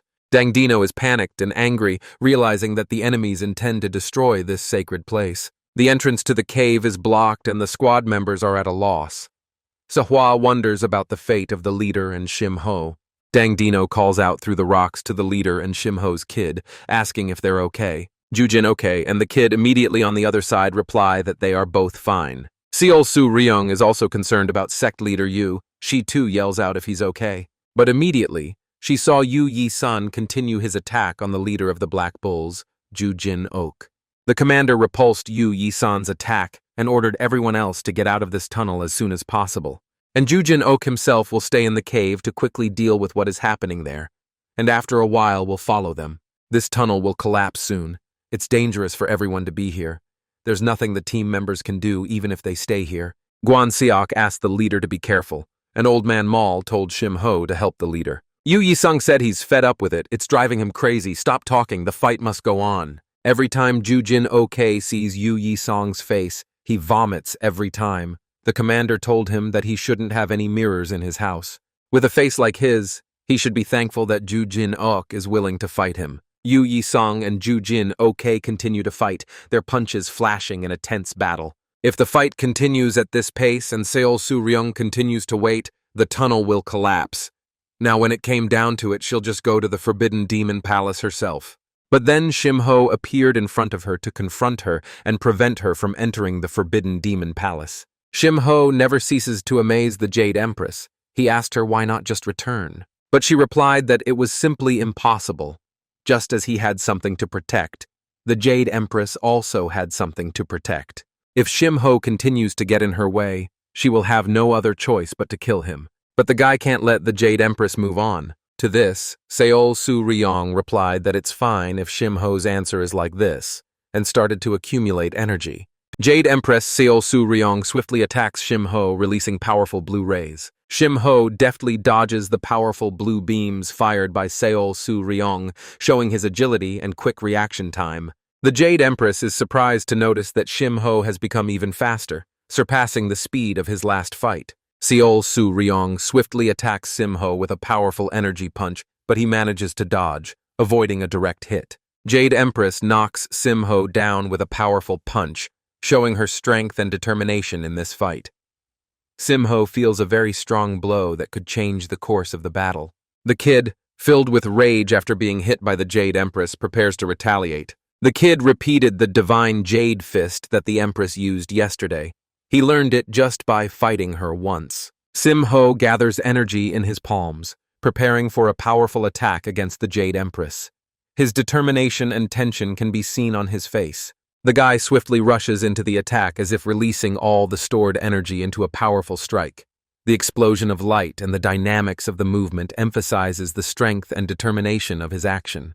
Shim Ho explodes with incredible force with a powerful punch, causing an explosion and debris to fly around him. His attack is devastating and spectacular. The guy made it very clear to the Jade Empress that her attack would no longer work on him. Seol Su Ryong realized that, as expected, Shim Ho was a very dangerous opponent. She can no longer let the guy stay alive. He is too dangerous for her. The girl concentrates to accumulate a powerful energy that sparkles and glows around her. The atmosphere around her changes drastically, creating a tense and menacing feeling before the impending attack. She decided to see if she could avoid Shim Ho's attack, since it was much more powerful and stronger than the one she had used against him before. Seol Su Ryong performs a powerful and spectacular illusory palm strike, preparing to strike Shim Ho with a strong and unexpectedly fast strike. Seol Su Ryong's chi attack spreads in 5 directions at once, creating a wide and powerful sweep of energy, striking all around. Shim Ho decided to use smooth cloud steps in order to repel or evade the Jade Empress's attack. Now the Empress must concentrate and find all the flaws in the illusory palm strike. While she was pondering, Shim Ho quickly snuck over to her and decided to attack her immediately. After this attack, the girl decided to use the snowstorm fist in order to hurt Shim Ho as much as possible. The guy saw that this attack was very dangerous, but if he had dodged it, that tunnel would have collapsed. Even so, the Jade Empress gathered all the energy to attack. And since it came to this, Shim Ho must face it head-on. The two rivals come together again with their fists on the battlefield and cause a huge explosion. The squad, including Old Man Maul, Guan Seok, and others, finally find their way out of the cave. They see the light at the end of the tunnel and rush to the rescue. The group finally gets out of the cave and into the fresh air. They are happy that they were able to survive and find a way out of the dangerous place. When the squad went outside and walked a little further, they saw that a squad of enemy forces led by Jaegul Hui was already waiting for them. The guys were very surprised. Jaegul Hui said that from now on, all members of the Black Bull squad should be arrested for desertion. Jaegul Hui is the leader of the secret cloud pavilion. Why is he here, and who is that man behind him? This man is recognized by the squad members as the one who sold the village to Shim Ho, and his name is Unchu Sang. A man in traditional clothing with a beard appears and demands to know where the leader Ju Jin Ok is. Apparently, he's connected to the military or administrative power and wants to know the fate of the squad leader. Sahua answers him that the leader is still inside the cave, and she is fully responsible for that. And she also asked him not to involve her unit members. Jaegul Hui wondered why they were all here. Yi abandoned their leader there inside. Sahua immediately revealed that the Jade Empress, Seol Su Ryong of the Heavenly Demon Coalition, had appeared together with Yu Yi-san, and they began to fight. The cave began to train, forcing them to split up. The deputy head of the Shining Cloud Pavilion, Dan Xie-rien, immediately recognized the name of the Jade Empress and was surprised that she had come here for the demons. Sahua immediately says that they haven't found anything yet, but they came here looking for demons. Jaegul Hui irritatedly remarks that while the war is going on, the others are still playing their game. He can't believe that they were influenced by unverified information and thinks that even if they are stupid, they should have waited for orders anyway. Dase Ryung asks the leader what they should do. She thinks they should rescue the leader Ju Jin Ok first. Jaegul Hui says that according to the squad, Seol Su Ryung is in the cave with their leader Ju Jin Ok, and immediately calls Yo Boaru over. He orders to use a siege bomb and blow up the entire cave so that no one can get out. Sehua is very unhappy with this order and claims that their leader and Shimho are still inside. Jaegal Hui replies in a cold, languid voice that small sacrifices are inevitable on the battlefield. At that moment, Dong Dino, an archer of the Black Bulls, shoots an arrow at one of the Justice Alliance fighters, saying that he is sick of that squeaky voice. Dang Dino told them whoever took one more step toward the cave would have his head blown off. The Justice Warriors thought he was crazy because they were on the same side.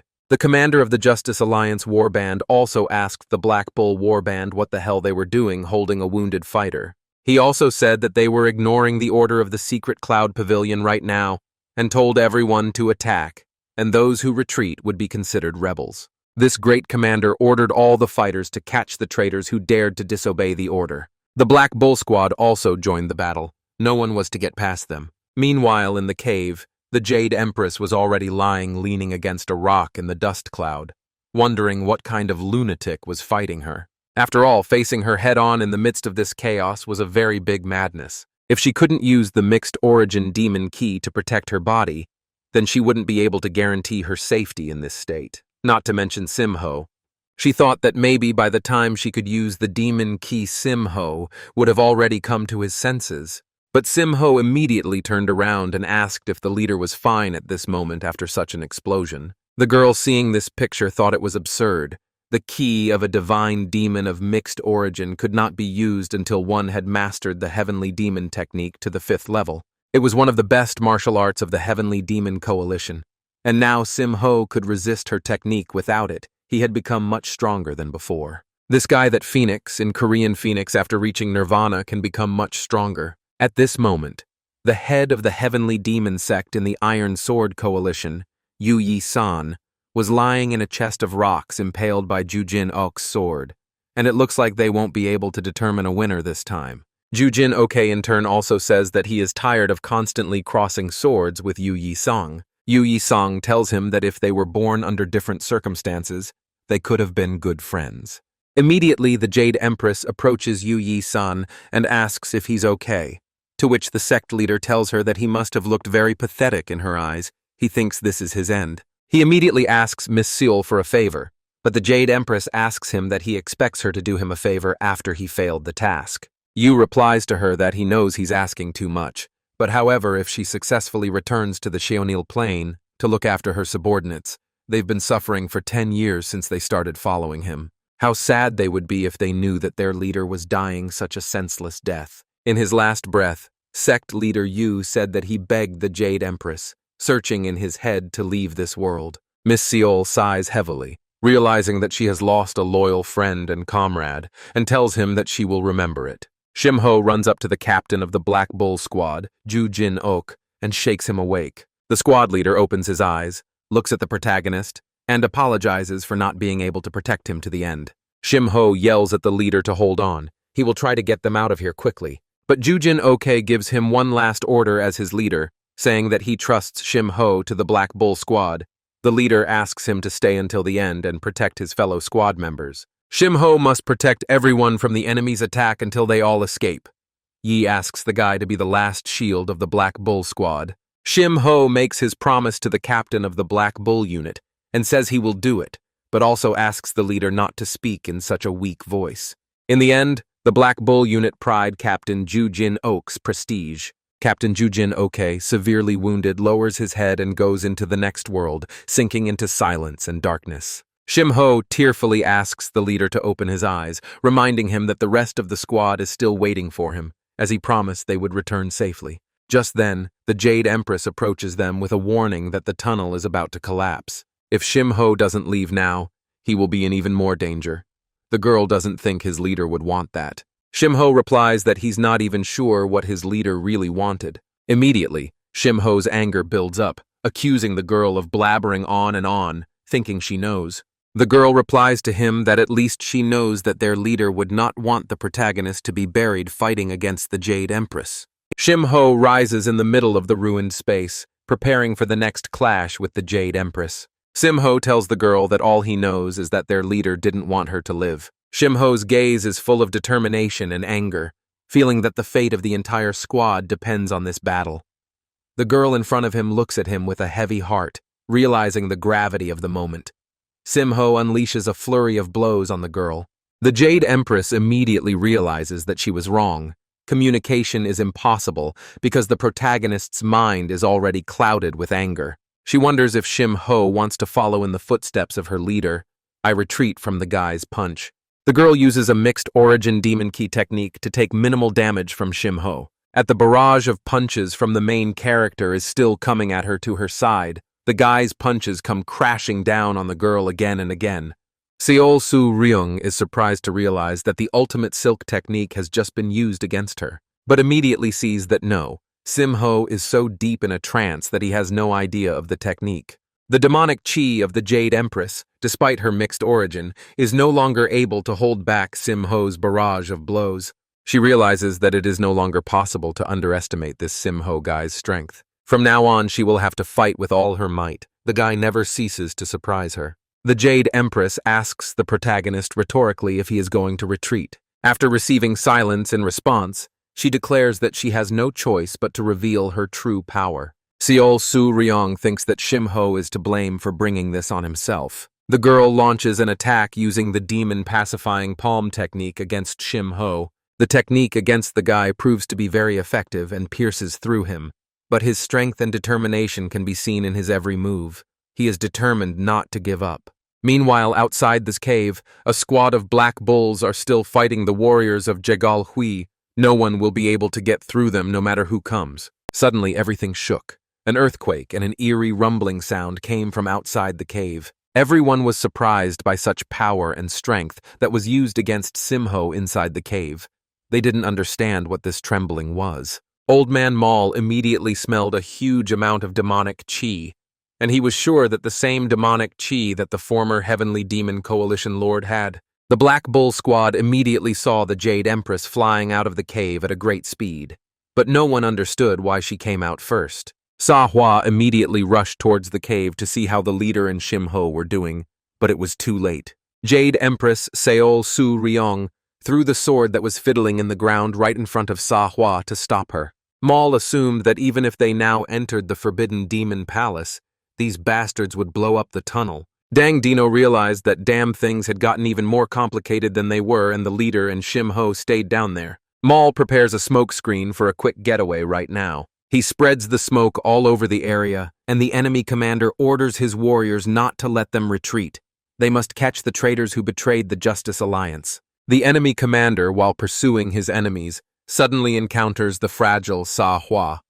With a cold voice, reminding that they all can't survive after betraying the Justice Alliance, he decisively attacks the girl. From the commander's powerful punch, Sa-hwa flies off and crashes violently into a rock. He quickly catches up to her and grabs her by the throat. There is no mercy for her at this moment. But suddenly, the head of the Shining Cloud Pavilion, Jegal Hui, intervenes and stops the commander. He says that no matter what, Sa-hwa fought to the last for her leader. Isn't she a loyal dog, faithful to the end? He explains that such faithful dogs are usually very useful, and asks for Sa-hwa to be brought back. The commander, though reluctant, understands and complies. The deputy head of the Shining Cloud Pavilion, Dan Si-rien, asks Jegal Hui what action they should take next regarding the tunnel. Jegal Hui replies sharply that it is obvious no one should be allowed to leave the Forbidden Demon Palace. He orders a siege bomb to be used to blow up the tunnel, and then quickly puts out the fire so the situation doesn't get out of control. Dan Si-rien asks Jegal Hui if it's not a good idea to first find out if their leader Ju Jin-ok is still alive and how things are going with Shim-ho since they're probably still inside. Jegal Hui replies with a chuckle that no one can know if that traitor Sim-ho and his leader are still alive. The commander interrupts the conversation, telling Ms. Dunn that enough is enough. He orders her to step aside out of the way and throws the siege bombs towards the tunnel. Sa-hwa is held down by two warriors. She tries to break free and yells loudly for them to stop what they are doing. Suddenly, there is a huge explosion and the tunnel is completely destroyed by fire and smoke. Unchu-san, clutching his head, apologizes to Shim-ho. He didn't expect things to go this far and the situation to escalate to the extreme. The commander, grinning, says that sooner or later everyone will face divine retribution. There's no way to avoid it. Dan Xierian thought deeply. After everything that had happened and the things she had done, she began to doubt if she really belonged to the right faction. And just like that, the entrance to the palace of the forbidden demon disappeared, along with the leader of the Black Bulls. The young man, sworn to avenge his family, disappeared into the dark depths of the abyss, left among the rubble of the rocks. Without the slightest glimmer of light to see anything, he realized that he was unable to escape his fate. But that was until he met them, the very demons he had been searching for in the depths of the cave. 10 years later, a sailboat with yellow sails sails near Mount Killian. The water is calm, with rocks and greenery all around. A group of people in traditional dress gather on the deck of the ship, wondering what the people from Murim are doing here. An elder with a beard explains that they are facing a sect of smiling, two-faced demons. Immediately after him, a girl in a red outfit also announced herself from the other side. She is a representative of the Holy Maiden sect. The people on the ship were puzzled and did not understand why so many famous people of Murim had gathered here. They also didn't understand who these people were looking for, or if there was anything special about this place. Just then, the Continental Bureau Manager Wan Mengsan appeared in front of them. He only now realized that all those smiling, two-faced demons and the Holy Maiden sect had been following them all this time for the sake of the artifact. The sect representatives thought he was a real idiot if he only realized it now. The girl in red said with a sly laugh that the Holy Maiden sect was quite interested in this artifact of his, so he shouldn't be greedy and give the artifact to her. The old man from the smiling two-faced demon sect said that to think that the representatives of the Continental Bureau were sailing on a pathetic merchant ship, carrying such a valuable artifact, they really screwed up. The Continental Bureau Manager Wan Mengsan took a shortcut. Since his schedule was tight, he didn't expect so many people. Also, he was too complacent, however, considering that they were translating the ancient red jade cauldron. It was a closely guarded secret, and Wan Mengsan didn't understand how these sects knew about the cargo being transported. The Great Moonblade sect also appeared, saying that they were also interested in the ancient red jade cauldron. So, everyone else should not forget about them. The girl in red immediately recognized Master Nan Hyun of the Great Moonblade sect. She was quite surprised that they had also come for the ancient cauldron. The ancient red jade cauldron, as the name implied, was a small cauldron made of red jade. The reason it was so valuable was because it had incredibly unique effects, especially when using an ancient red jade cauldron with special medicinal herbs brewed in it. It produced the divine elixir of the great Brahma, which is said to be able to resurrect the souls of the dead. One thing is for sure, people who know the location of the ancient red cauldron belong only to the chosen ones. But what kind of situation is this? If only these people had deliberately inflicted the information, otherwise there couldn't be so many famous martial artists here. The Continental Bureau Manager pointed out that all these masters who came here from Jianghu were trying to steal the national treasure of the Central Plains Kingdom. What excuse could they have for their actions? But one of the sect representatives said that he didn't need to worry about it. All he needed to do was to hand over the ancient red jade cauldron. There was no way Wan Myung-san could protect the ancient red jade cauldron with the meager forces of his kingdom. If he gave it to them, they would protect his kingdom and treasure from everyone else. The representative of the laughing two-faced demons shrieked that this was ridiculous, and all of this was unconscionable nonsense. The girl in red looked like she wanted to say the same thing, but it would be bad if it became known that they had taken away the ancient red jade cauldron. To keep it a secret, she'll have to kill everyone on the ship. After all the words were said, all the sect members from different sects turned on each other. Wan Mengsan saw that despite all their talk, no one had made the first move so far, probably because they all know each other's skills very well. If anyone had taken the first step, at a time like this, things could have ended very badly. A friend. Another person got involved in this race for the Jade Cauldron, but according to him, although the best solution is right in front of everyone, sects only make each other worse. The crowd around is wary of the new person, wondering who he is. Only the girl in red immediately recognized this man as the Blood Dragon warrior Yi Il-chong. What was he doing here? The other crew members were surprised when they heard his name. He was a legendary person, but no one had ever seen him in person before. Yi Il-chong proudly said that he was the only unique Blood Dragon warrior. Blood Dragon warrior Yi Il-chong, This man is more famous and terrifying than anyone else on board. Jianghu martial artists recognize the sacred technique of divine form. Without any restraint or hesitation, once he identifies someone as his enemy, he will never let him live. Moreover, Yi Il-chong belongs to the Justice Alliance, and he is very famous in those circles. One of the other sect members was even surprised that the Justice Alliance was interested in the ancient red jade cauldron. But Yi Il-chong explained that it had nothing to do with the Justice Alliance. He just had a personal interest in the ancient red jade cauldron. Hearing this, the sect representative realized that no matter what happened here, the Justice Alliance would not interfere. Instead of wasting time, Yi Il-chong proposed to take the ancient red jade cauldron first and then decide who it would belong to. Of course, the first priority in solving this issue is the elimination of all witnesses. Two sect warriors in red cloaks synchronously rush into battle, their blades glinting, and their thoughts seem to coincide. The elder in traditional clothing reaches forward in terror, begging for the fight to stop to protect the innocent. The warrior in the red cloak rushes forward, swinging his sword with desperate fury.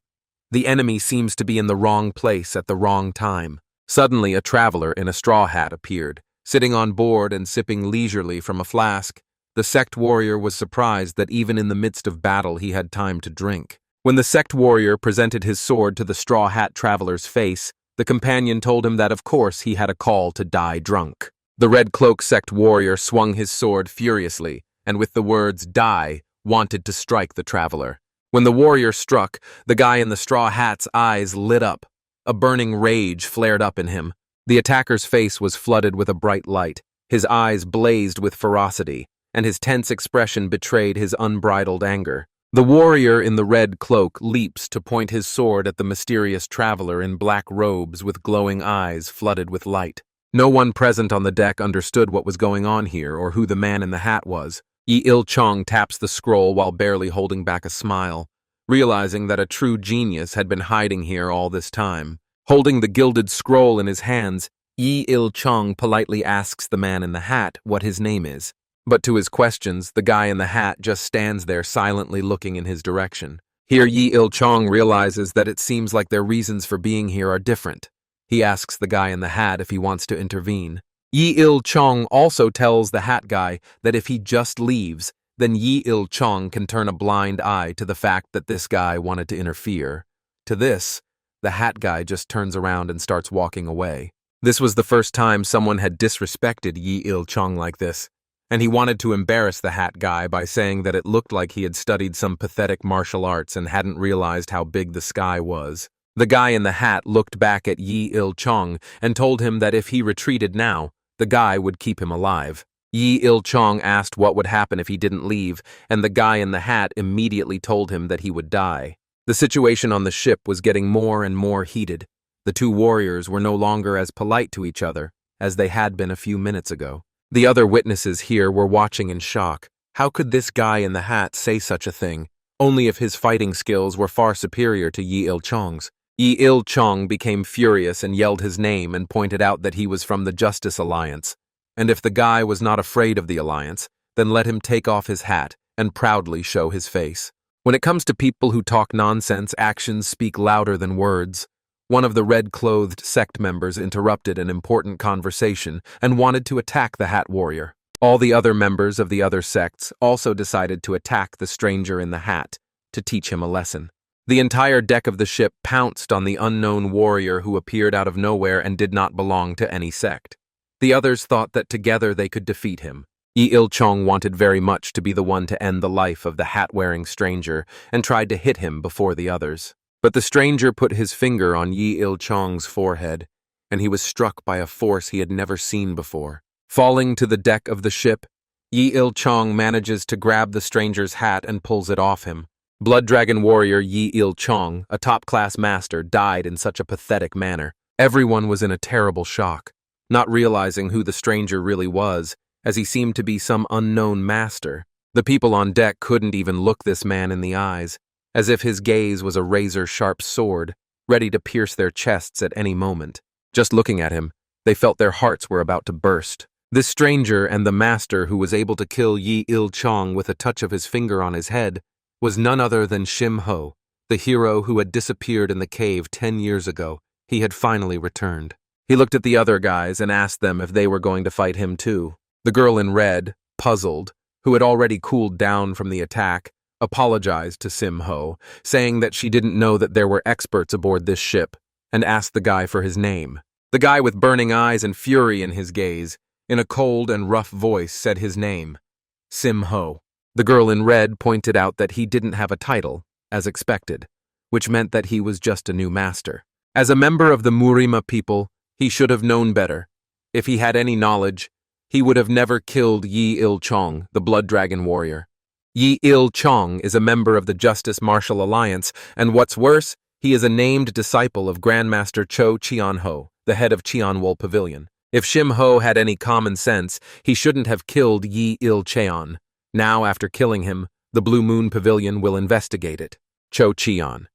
Cho, the leader of the Blue Moon Pavilion of the Justice Alliance, just won't let someone off the hook for killing one of his students. If Cho Cheon-cho takes action, the Justice Alliance will follow suit. If that happens, Shim-ho will have nowhere else to hide from him. Today, there isn't a single person who can ignore the influence of the Justice Alliance. That's why Shim-ho killed Yi Il-chong. He needs the Justice Alliance to find him himself. The girl didn't understand whether Shim-ho was just an idiot or a great master who didn't care about the Justice Alliance.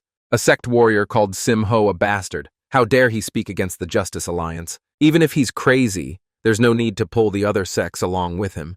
Sim-ho isn't sure about all of this, but there's one thing he's sure of for sure. If there is one thing he is sure of, it is that this member of one of the sects in red will die before him. The sect warrior's hands shook, but he was going to fight with Sim-ho. He couldn't back down and slap his face. Although it would be great if they were able to obtain the ancient red jade cauldron, it was not as important as a human life. The girl from the Saint Maiden sect announced that they were retreating. No matter how valuable the red jade cauldron was, it wasn't as valuable as their lives. On the other hand, the member of the other sect that Sim-ho spoke to said that he would never give up the ancient red jade cauldron. Similarly, the elder from the other sect also declared they too would never give up the ancient cauldron. How could they give up after sacrificing so much blood, sweat, and tears? They all attacked Sim-ho once again to win and take the reward of the ancient cauldron. But when their weapons were about to make contact with Sim-ho, he simply disappeared from their sight. In a flash, Sim-ho was behind the entire crowd of warriors who wanted to deal with him. He immediately attacked those who were trapped in his trap and overpowered them in a matter of seconds. The girl from the Saint Maiden sect didn't even feel or see even the killing intent. They all died without even realizing what had happened to them. Someone who uses a never-before-seen martial art. A master who is not afraid of the Justice Alliance, who completely controls Murim. Has Murim, which has been remarkably quiet since the Great Demon War 10 years ago, turned to chaos. A while later, the ship arrived at the Fallen Dragon's port and Shim-ho got off. One of Feidunim's aides, who was the captain of the ship, stood behind and wondered who the hell this guy was. The captain answered that he did not know, but realized that the mere presence of this master was stifling. Given that he had such skills, if the captain and this guy asked around a bit, maybe he would be able to find someone who knew more about him. Seo Il-song and Great Moonblade. Sect Master. Nan Hyun. The smiling, two-faced demon, and even Yi Il-chong of the Justice Alliance, no one could compete with him. His movements were like those of a ghost. It looked like he would cause great turmoil in Murim's future. It was nearing evening at the Great Fortune Hotel, and all the talk was about what had happened on board. Sim-ho came here to dress up. He did not care what he wore, as long as it fits today's fashion. A friend of the hotel enters a large man under 2 meters tall, pumped up and with a fierce look. He looks strong. They are martial arts masters. Did something happen? But it was only young Master Dam's security guard. But what brought this master here? Did something happen? Young Master Dam immediately started the conversation by saying that he had been told about the attack, so he decided to come here in person.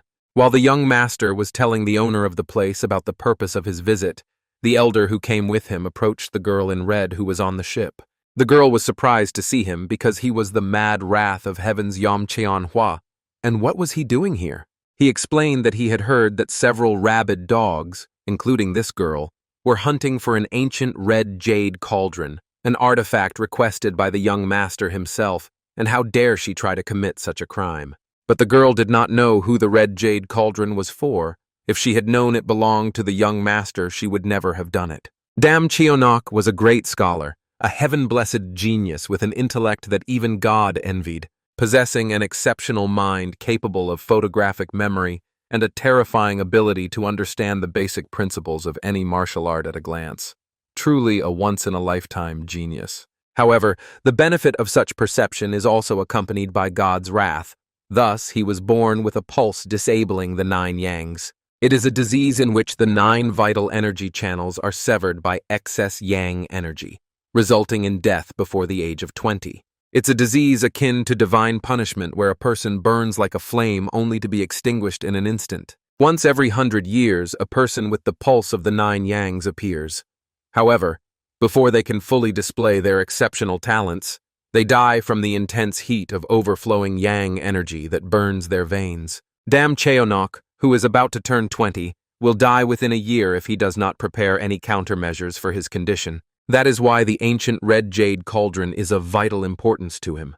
When the sects found out about the ancient red jade cauldron, there was no information related to young Master Dam. Otherwise, they would have never tried to interact with the ancient red jade cauldron. But old man Yom Cheon-hwa thought that the girl was using that as an excuse for her actions. The girl asked him to believe her so much that they must have been set up. But all was decided the moment one of the righteous paths was implicated in the theft. Master Dam asked the captain where the red jade cauldron was. The captain replied that the cauldron was on the ship. Its location was well hidden.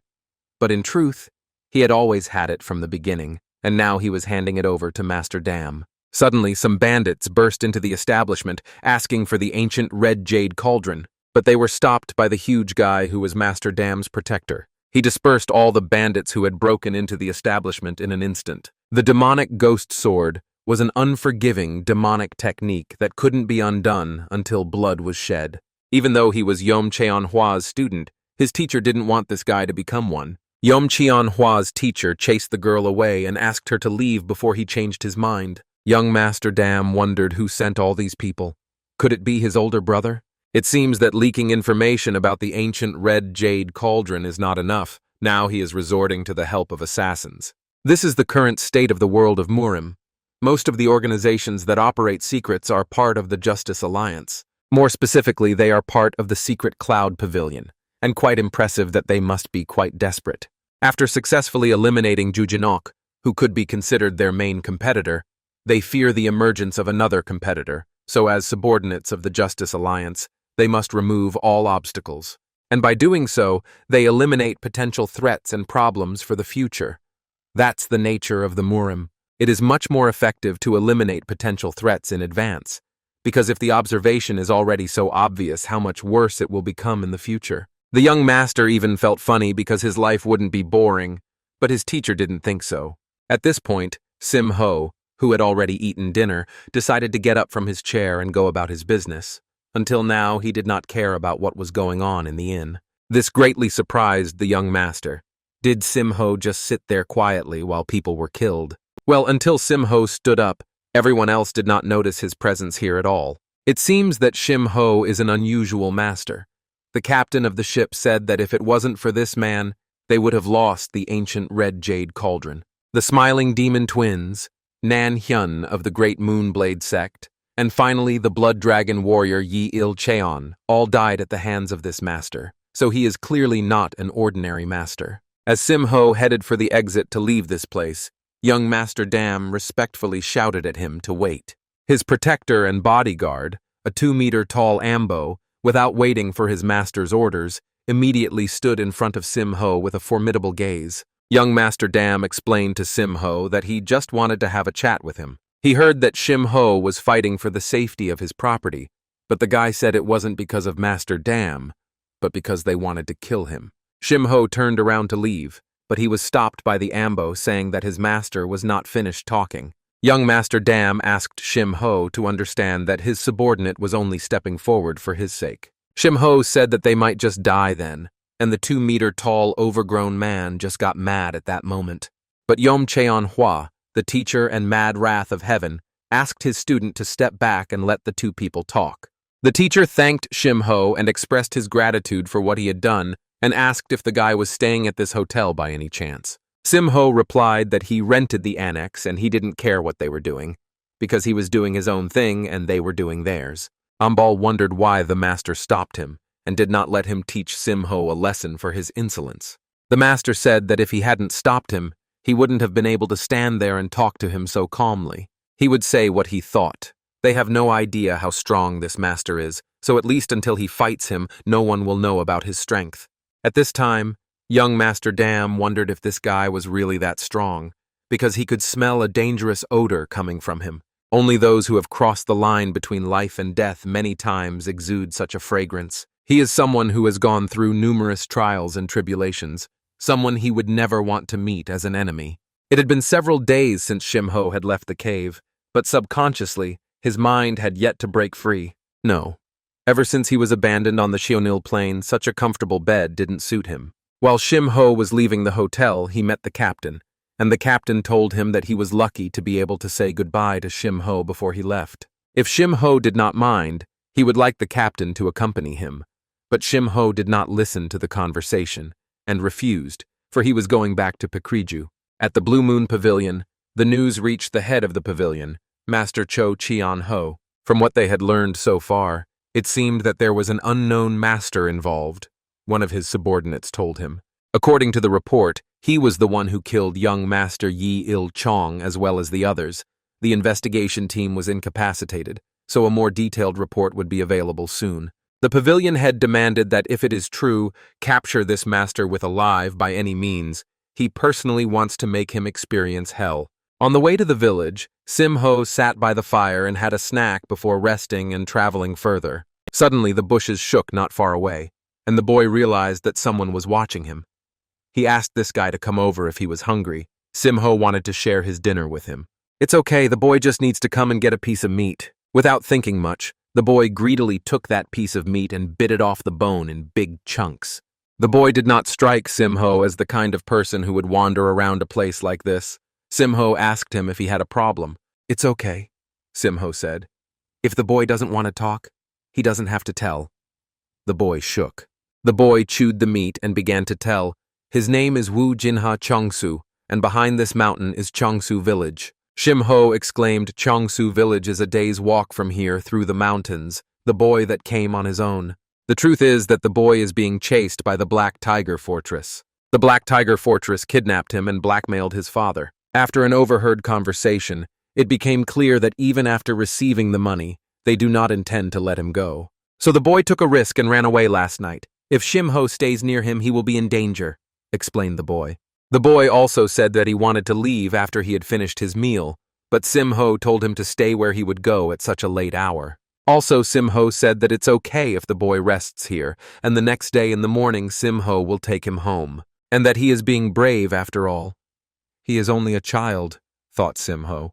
Fears of loneliness from being in a strange, unknown place, Sim-ho knows it all too well. Suddenly, the bandits appeared from behind the bushes, shouting that the little brat was here. The boys couldn't believe how hard they had tried to find him, and how they had gotten here so fast. The bandits said they would make the boy pay for all the trouble he had caused them. One of the bandits inquired about the identity of the protagonist. He wondered who he was and what he was doing near the boy. Sim-ho said that he would keep them alive if they retreated now. At this point, the bandit realized that Sim-ho didn't seem to know anything about the Black Tiger Fortress. He asked the protagonist to keep his nose out of their business and get out of here. After saying that, an attack immediately followed. But none of their efforts to attack the protagonist did no good. No one was able to harm him. The next day, the boy's father stood in the courtyard of his estate and pondered the fact that the boy only had to wait a little longer. He would surely save him. Jinha was the boy's name. How scary it must be for him to be alone on the mountain surrounded by bad people. His father remembered how those bandits took the boy away, how he screamed and cried out, "Dad." A father who can't even protect his own child. How can he be so incompetent? He thought he was hallucinating even now, but suddenly his son hugged him. The boy's father invited the protagonist to come inside and eat. Everything was ready. But Sim-ho said that he only saw the boy off because they were going in the same direction. The boy's father eventually persuaded the protagonist to come inside to eat. He didn't cook much, but it looked delicious. Another man was already sitting at the table, and the protagonist immediately asked who this man was. The boy's father explained that this man he had invited to save the boy, and he was from the Justice Alliance. The father just didn't expect the boy to return before the master left. The heavens must have heard his pleas. The master of the Justice Alliance couldn't believe that the boy's father had entrusted such an important task to this buffoon.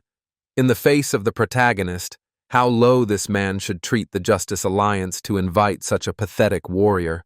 The boy's father explained that this master just happened to help.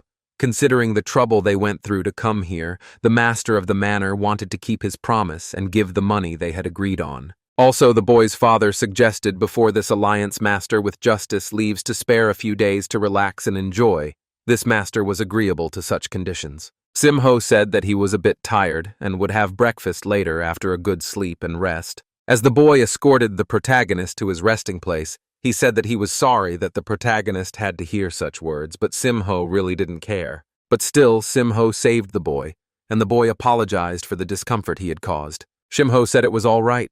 He didn't do it to attract attention. Immediately after he said that, there were screams from the side of the manor. They were attacked by bandits from the Black Tiger Fortress. They were looking for the people who came from the mountain. They were looking for that bastard who killed their subordinates and interfered in their affairs. They also thought that this person was planning to take all their money. The main representative of the Black Tiger Fortress shouted and yelled and asked the person who did this to come out before he could blow the place up. This person was the deputy leader of the Black Tiger Fortress, and the manor master was curious about what the vice leader of this fortress was doing here. To this, the Black Tiger Gels Jamu replied that no one could be safe if one of the Black Tigers was disturbed. They had gained confidence. It was the same master who had been summoned by the boy's father to help him. How could a bandit like that doubt the confidence of the Union of Justice? How dare a simple bandit like him talk about it? The bandit explained that he wondered what it was that meant the head had invited someone with skills to bring back his child. The Justice Alliance master thought he was still talking nonsense, but he had saved him the trouble of coming himself, so he wanted to let the bandit die painlessly. The bandit was inflamed by this master's insolence and wanted to see if he could accomplish such a feat.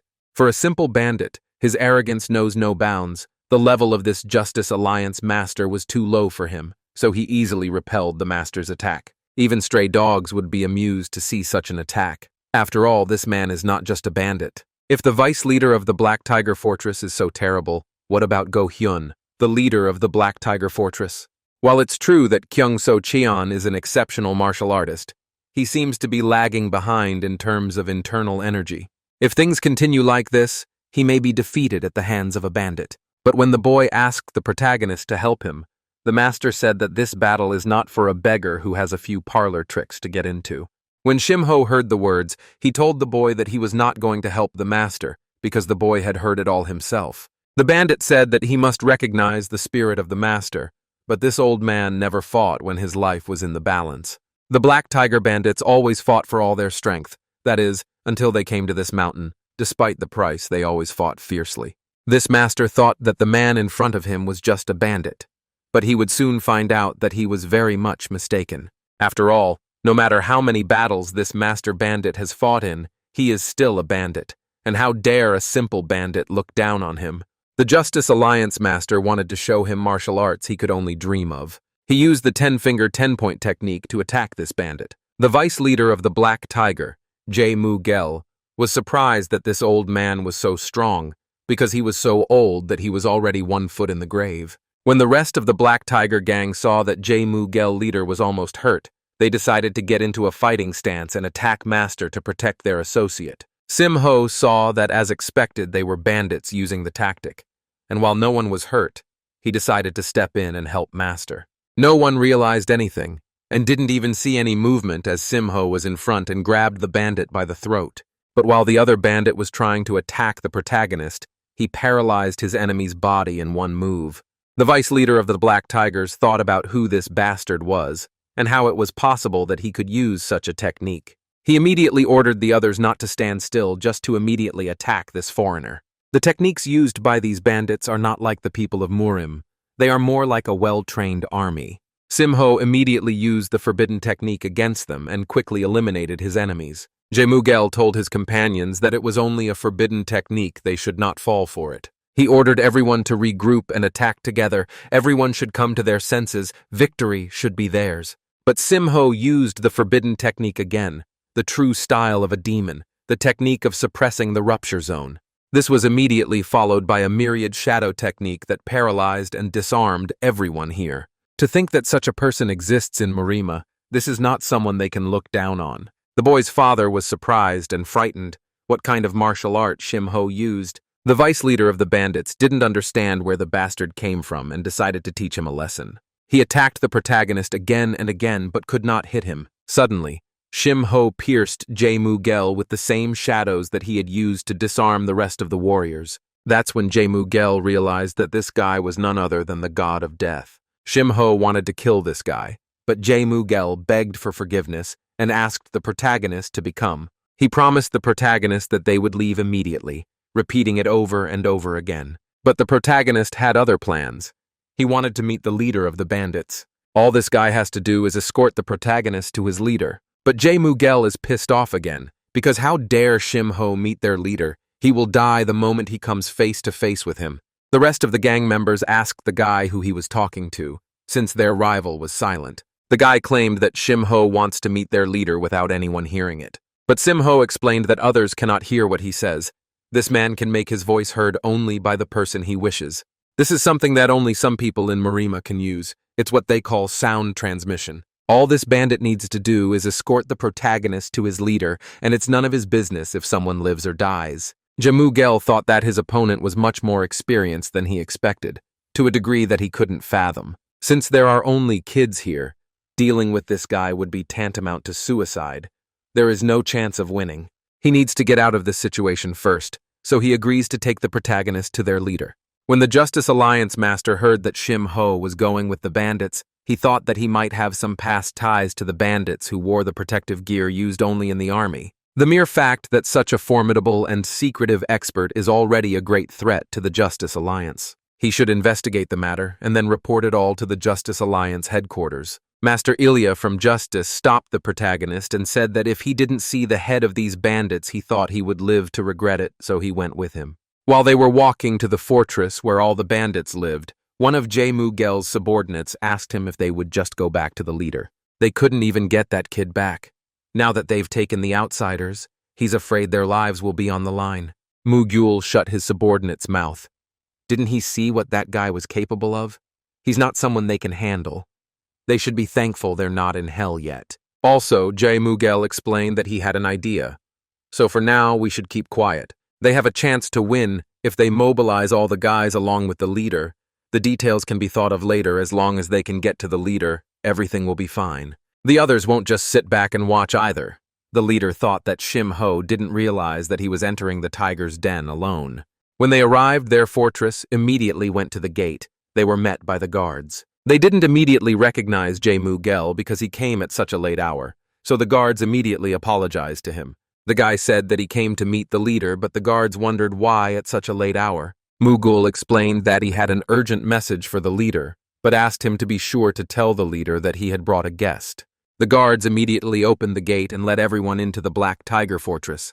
But the main character was in for a surprise. Jae-Mu-gyul and the guard spoke in coded language when talking earlier.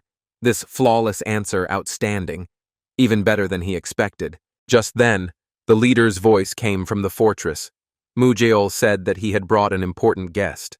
In this case, they should show them the utmost care and hospitality, said the leader of the Black Tiger. Bloodthirsty battle demon fortress, Guo-hen. It's hard to believe that Mu-gyul can't defeat such an opponent. Go-hyun has become so curious about him that it's driving him crazy. Who had the nerve to threaten Mu-gyul and invade this place? The Black Tiger leader wanted to see his face. Mu-gyul immediately told his leader that this bastard not only stole the son of their cash cow, but also killed their people. Shimho immediately countered that no one had been killed. However, everyone would be in formation tomorrow. Go-hyun was furious. Such nerves to say something like that, considering that this guy had gotten this far. As expected, Shimho was right when the Great Demon War reached its peak. Dealing with Murim's men who had studied martial arts was not an easy task. However, when several soldiers who didn't know martial arts worked together, they could still utilize battle orders.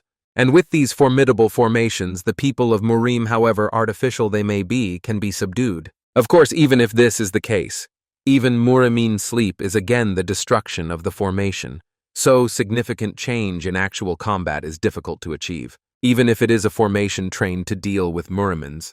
For example, like the formation used by martial artists from the Cheonil Plain. Shimho thinks these bandits are fellow soldiers who deserted from the Justice Alliance. This infuriated the leader of the Black Tiger Fortress, Go Heng, who called the protagonist a stupid lackey of the Justice Alliance and thought he was asking to be killed. Shimho replied that if Go Hyun was a soldier of the Justice Alliance, he must have heard of the Justice Alliance's special unit, the Black Bull Squad. Go Heng was sure that if it was a Black Bull, then their captain had died 10 years ago and the unit had been disbanded. Immediately, the guy introduced himself that he was from the Justice Alliance, a division of the Black Bull, and his name was Shimho. This unit was created by one of the disciples of the leader of the Justice Alliance decades ago. They were rumored to have been wiped out in a certain operation 10 years ago. If what Shimho says is true, then the Alliance Master should inform the Justice Alliance as soon as possible. He didn't expect to encounter a ghost of the past here. 10 years ago, the leader of the Black Tiger, bloodthirsty battle demon fortress Go Heng, was also in the Forbidden Demon Palace. Shimho demanded that he tell him everything he knows, but the Black Tiger leader said he would only answer if Shimho defeated him. He asked him to bring his weapons box. It was the weapons box of 100 soldiers. This box literally contained over 100 different types of weapons, the hidden mystery box. Not only swords and knives, but also spears and staves for use in various martial arts techniques, as well as hidden weapons. Even bows and arrows were said to be hidden in the box of 100 soldiers. The Black Tiger leader revealed that he hasn't used this since he came here so as not to reveal his identity. If Guo Hyun can't kill his enemy, then everything he's done so far will be in vain. Go. Hyeon didn't know how Shimho knew their location or if he came here specifically to find them, but now that he knows their location, the fortress leader must kill him. Right spear, left sword, an unusual combination in Murima. The spear aims for life at important points, while the sword of incredible fury, as if releasing 2 raging torrents. However, the footwork technique of this man named Sim Ho is also amazing. He moves in the dark like a ghost. This was even more infuriating because how could this slippery bastard only know how to dodge? But suddenly, Sim Ho decided to counterattack and hit Go Heng's weapon with his shadow fist. It shattered. Sim Ho hit the Black Tiger captain with one blow after another without giving him a chance. He used his true demon style to smash the enemy's box and take victory over him. Sim Ho destroyed all of the Black Tiger leader's techniques one by one, over and over again. No one could believe their eyes. A box of 100 soldiers. Sim Ho wondered where he had heard of this before, and it turned out to be the Black Tiger leader. The army of 100 soldiers of Go Hyeon. Despite his low and social status, he was hired by the Justice Alliance and became well known on the Cheonil Plain battlefield. In this plain, where there were thousands of martial artists, he had caught the attention of the Justice Alliance solely because of his exceptional skill. At first, he was considered just another commoner in the Justice Alliance, but his demonstration of techniques had caught their attention. Guo Hen, who wielded hundreds of weapons like his own limbs and dominated the battlefield. It was rumored that even the Heavenly Demon Coalition, an enemy of the Justice Alliance, held him in high esteem. The story of a lone warrior who took part in the Great Demon War 10 years ago. This master is a bloodthirsty battle demon. Now that everyone knows the name of the leader of the Black Tiger Fortress, he can't let anyone leave here alive. He wants to show the protagonist why he was named that, why he is an army of 100 soldiers. Shimho gathers the energy of darkness in his fist and delivers a powerful blow to Go Hyun, breaking through his defenses and shocking his opponent. Shimho channels the energy of darkness into his fist and knocks Go Heng down with a powerful blow, shattering his sword into shards. The boy soars into the air, clenching the energy in his fists, and unleashes an attack on Go Heng, who blocks it with his spear. With energy clenched in his fist, Shimho unleashes a powerful overhead kick, and Go Heng meets it with his spear. Shimho thrusts in a glowing fist, storming the ground and scattering debris around in an epic explosion. Go Hyun swings his crossbow and fires it with wild force, the heavy tip tearing through the air, blasting the ground and raising a column of dust. Shimho deftly intercepts the arrow with shadow energy, showing confident control and readiness for the next round. Immediately, He is in front of Go Heng in a lightning-fast movement, grabs Go Heng by the shoulder and releases concentrated shadow energy, knocking his opponent down. The guy asked the leader of the Black Tiger Fortress to stop there, but Go Hyun thought he was an arrogant bastard and attacked him again. Go Heng smirks and waves his chain weapon, anticipating that the real battle is just beginning. The leader of the Black Tigers swings the heavy chain above his head and brings it down, stirring up dust and showing his indomitable fury. Shim-ho deftly intercepted the spear with shadow energy, rushed into close combat, thrust his fist into Go Heng's chest, rebounded, twisted the chain, and knocked his opponent to the ground. Shim-ho stares forward tensely, shadow energy pulsing in his fist, while Go Heng, gasping in pain, contemptuously declares that he is tired of dealing with the likes of him. Go Heng proclaims the true style of the demon, and with a mighty swing, disperses the chain through the air, while Shim-ho steadfastly watches the deadly chain being carried away. Shim-ho concentrates his shadow energy and unleashes the Wolf Fang. Dark Blade. Dark Blade pierces Go Heng in the face, and he realizes that the world is much wider than he imagined. Go Heng falls to this cracked ground, covered in blood and debris, his eyes fading under the weight of the destruction. He realizes that there are some people who cannot be compared, that there is an absolute master. Go Heng, panting and bowed down in pain, admits his defeat. He can't believe that even he couldn't defeat Shim-ho. What the hell is this man? How did he become so strong? After the battle, Go Hyun and his companion bowed to Shim-ho sitting on the throne, speaking to the defeated. The two defeated kneeled, faces in intense regret, exhausted and covered in sweat, realizing how things had gotten to this point. Shim-ho was curious about the gang leader, Go Heng. What happened that day in the Forbidden Demon Palace? He wanted to know what happened after his squad left the cave. Since Go Heng couldn't spend his entire life running away from this, decided to tell what had happened. Perhaps it would be best to tell Shim-ho, who was directly involved. The night after the explosion on Mount Kilian, Jagal Hui sent their squad on another mission, that he would beat everyone who was in the cave. The Justice Alliance master didn't believe these words and said disdainfully that it was a lie. But Go Hyun asked him if he had ever been to the Cheonal Plain. An old man like him, who has never seen a real war, assumes he knows everything about the Justice Alliance just because he is much older. Shim-ho became aware that it was not the Justice Alliance that was targeting their squad, but Jagal Hui, led by the Justice Alliance warriors. They did this to silence everyone. They were trying to bury Ju Jin-ok, the leader of the Black Bull squad, and also the members of his Shim-ho squad alive. So if the public finds out that the Justice Alliance is doing this kind of thing, they will face serious condemnation. So for Jagal Hui, they are just hunting dogs that he can discard at any time. He doesn't want to create unnecessary complications.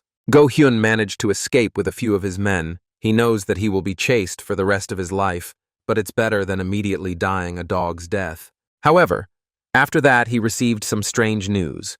After the incident with the Forbidden Demon Palace, the two forces made a secret agreement. The Justice Alliance and the Heavenly Demon Coalition ended the Great Demon War as if it was just a lie. The Great Demon War was suddenly over despite their intense hatred and desire to kill each other. But how if the war ended? Then everyone else wouldn't need to hide, thought Shim-ho. So why are they still hiding and creating this fortress for the Black Tiger bandits? Because those bastards are still hunting them, said Go Hyun to the guy. Even though the war was over, the hunt for them intensified. At times, the soldiers of the Justice Alliance and the Heavenly Demon Coalition fought together. The Justice Alliance and the Heavenly Demon Coalition joined together in the dark to pursue them. The Black Tigers fought off their pursuers with all their might and made it to here where they were now. Since Go Heng wanted to live, there was no other place in the world where they could exist, except that place. Immediately, Shim-ho asked Go Heng what happened to the other members of the Black Bull, but the bandit leader didn't know. Other than being attacked by Jagal Hui's direct subordinates, they don't know what happened to them afterward. Shim-ho thought he would find out what happened to them that time, but he ended up with nothing. Go Hyun asked Shim-ho what he was going to do with them now. Shim-ho said that if they continue to live like bandits, the Justice Alliance will eventually find out about their existence. But Go Hyun said that it was also an inevitable choice for them to survive.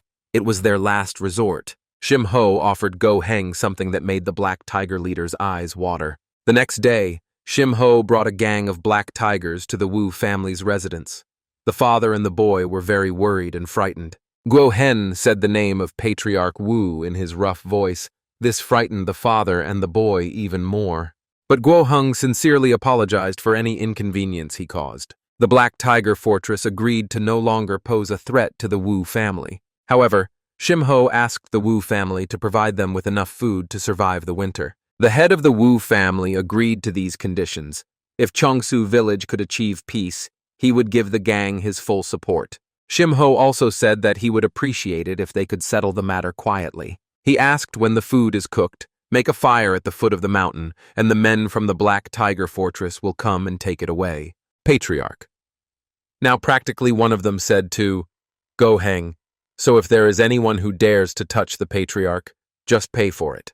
The Black Tigers will destroy the offenders without leaving a trace of them. Master Duct Tape Justice wanted to tell everyone what happened here, because who do they think they are? But Shim-ho said that if he did, the guy would not stay away and would not just stand still. These words really scared the master of the Justice Alliance. He is a traitor, but his life is still precious to him. Guo-hyun is indebted to Shim-ho.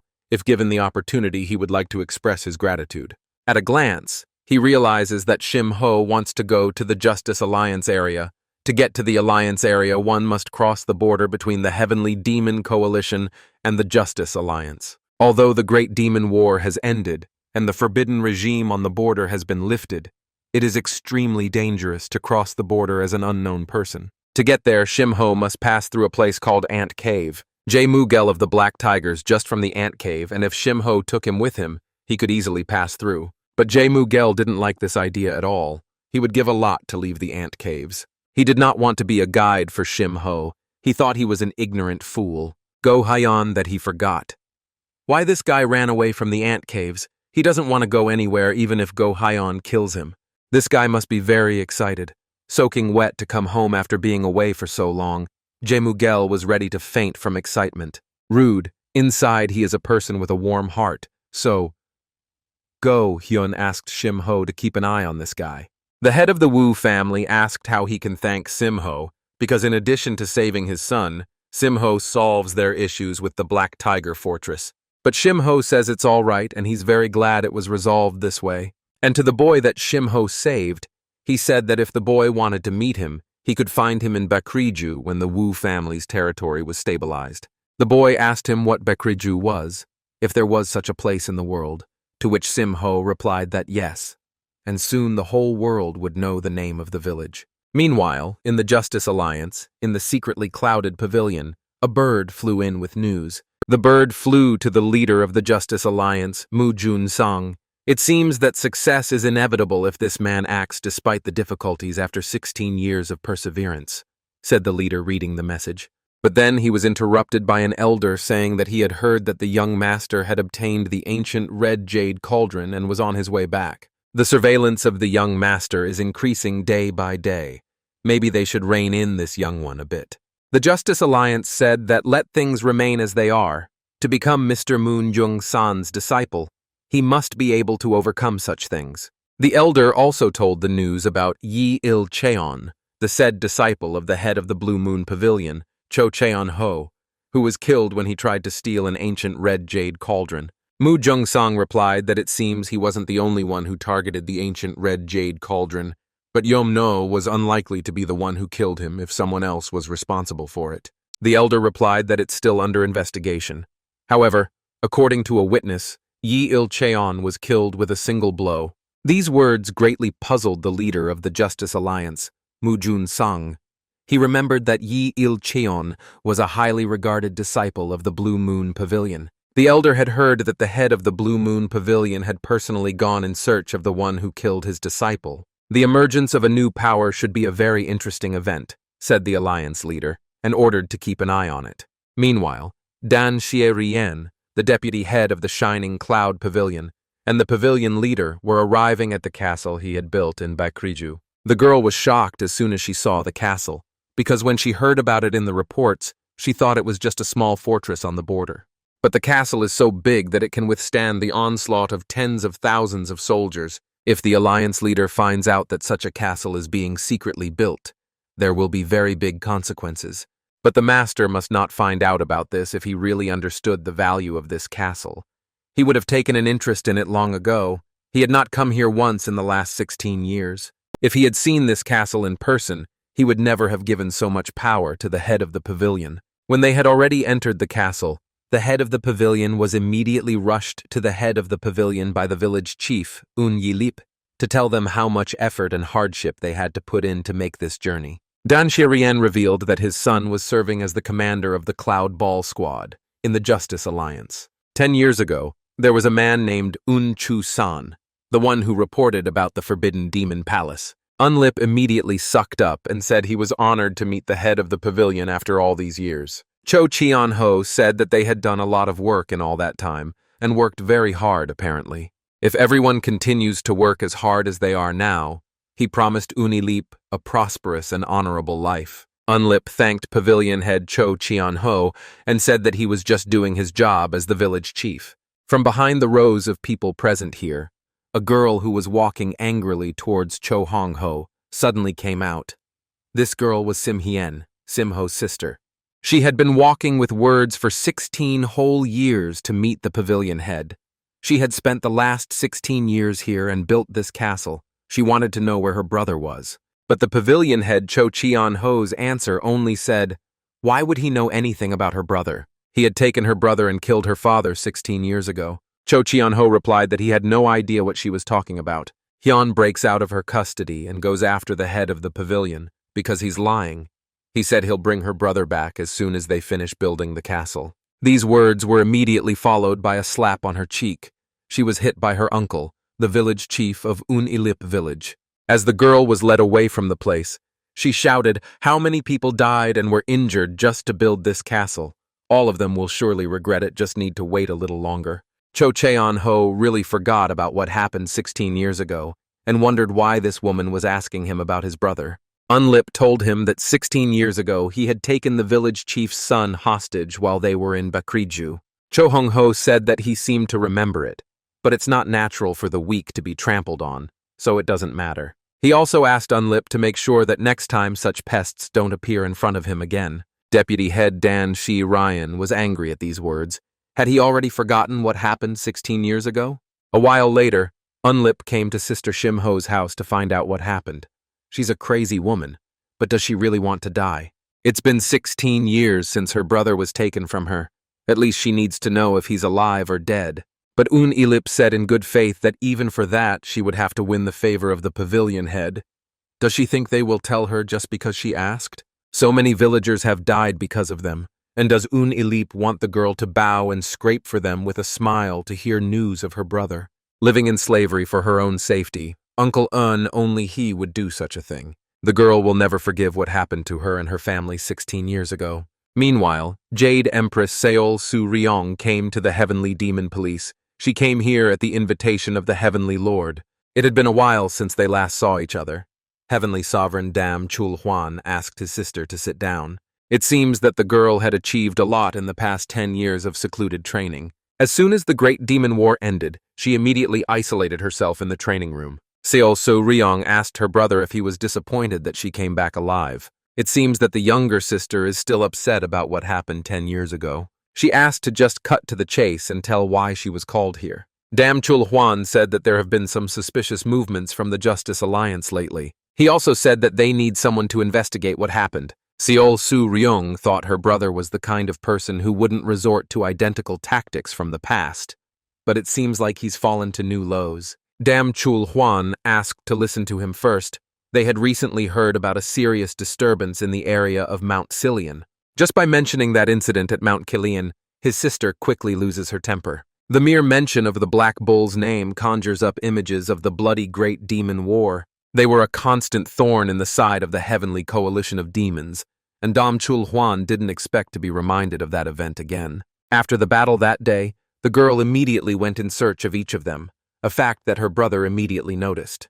According to the report, that day at the Forbidden Demon Palace, Yu Yi-san, the master of the Iron Sword sect, had a fierce fight with Ju Jinok, the leader of the Black Bull squad. Then, Jagal Hui and other Justice Alliance soldiers arrived there and destroyed the entrance to the Forbidden Demon Palace and attempted to arrest Ju Jinok's subordinates. The members of the Black Bull squad escaped and scattered in all directions.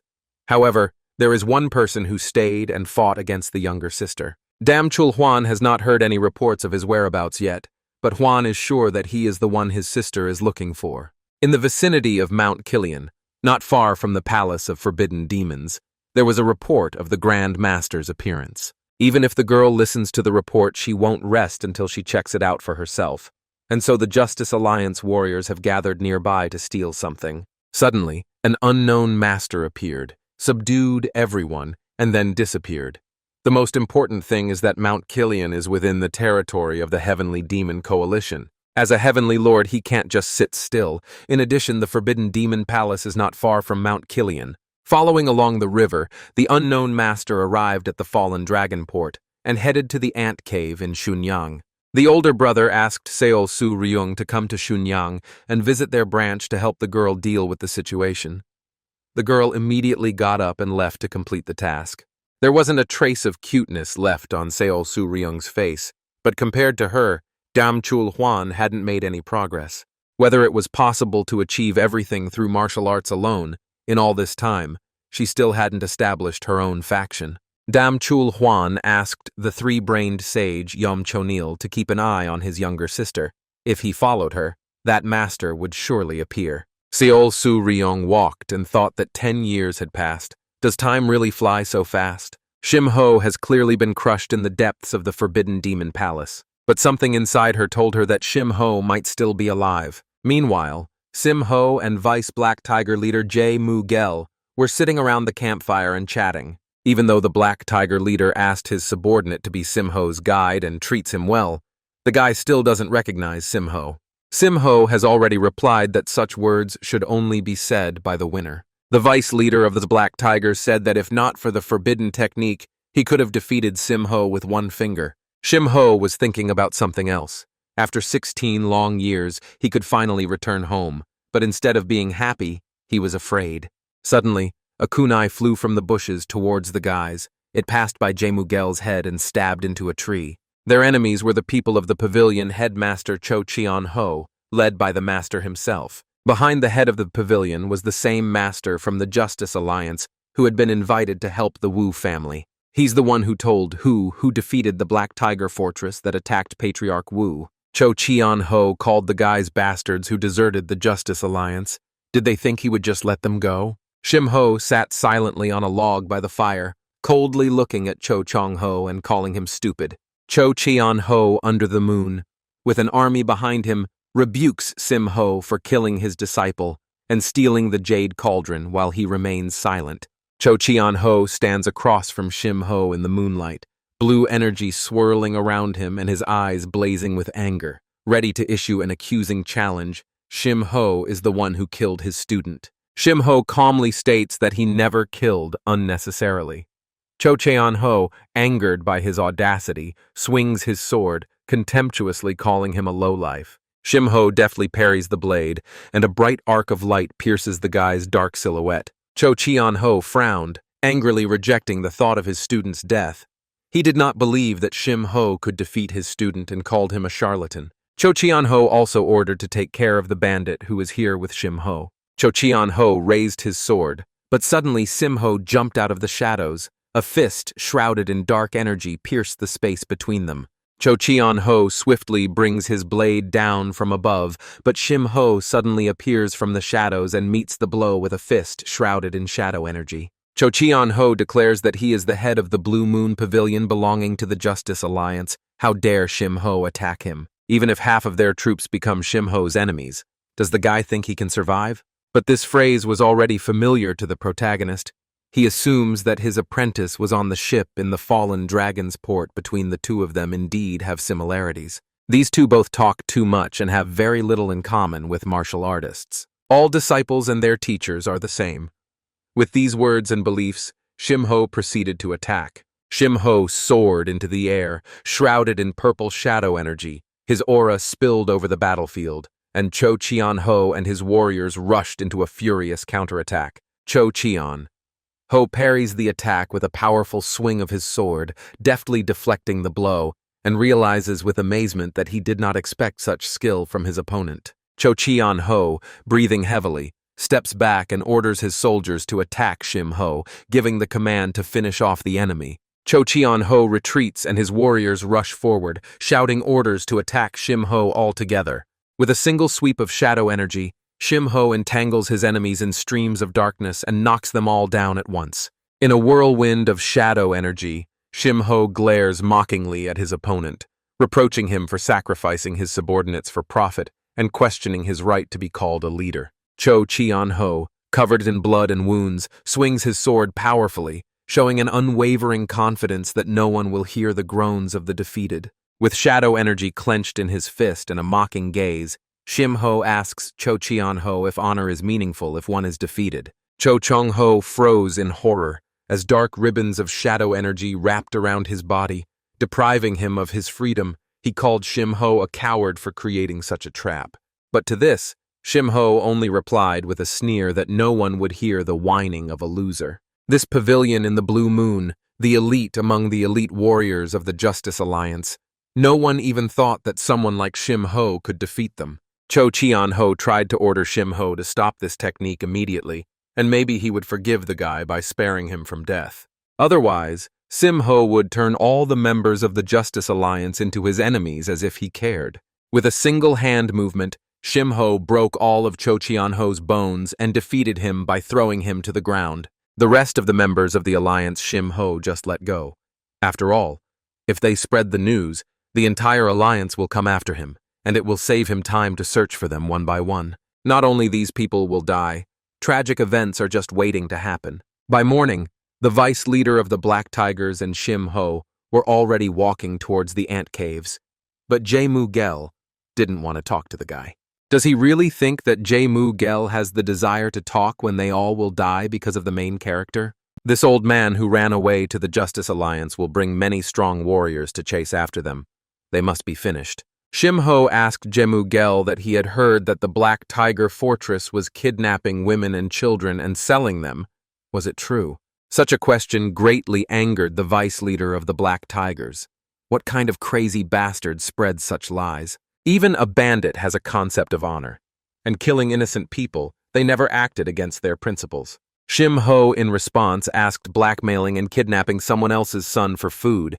Isn't it against their principles? Perhaps we are talking about the women who came to the Black Tiger's relationship with some guys in their mountain retreat. If those who brought their children, which is likely where these rumors are coming from. After the long, great war with the demons, those who have lost parents or loved ones are becoming fewer and fewer as the world approaches its twilight.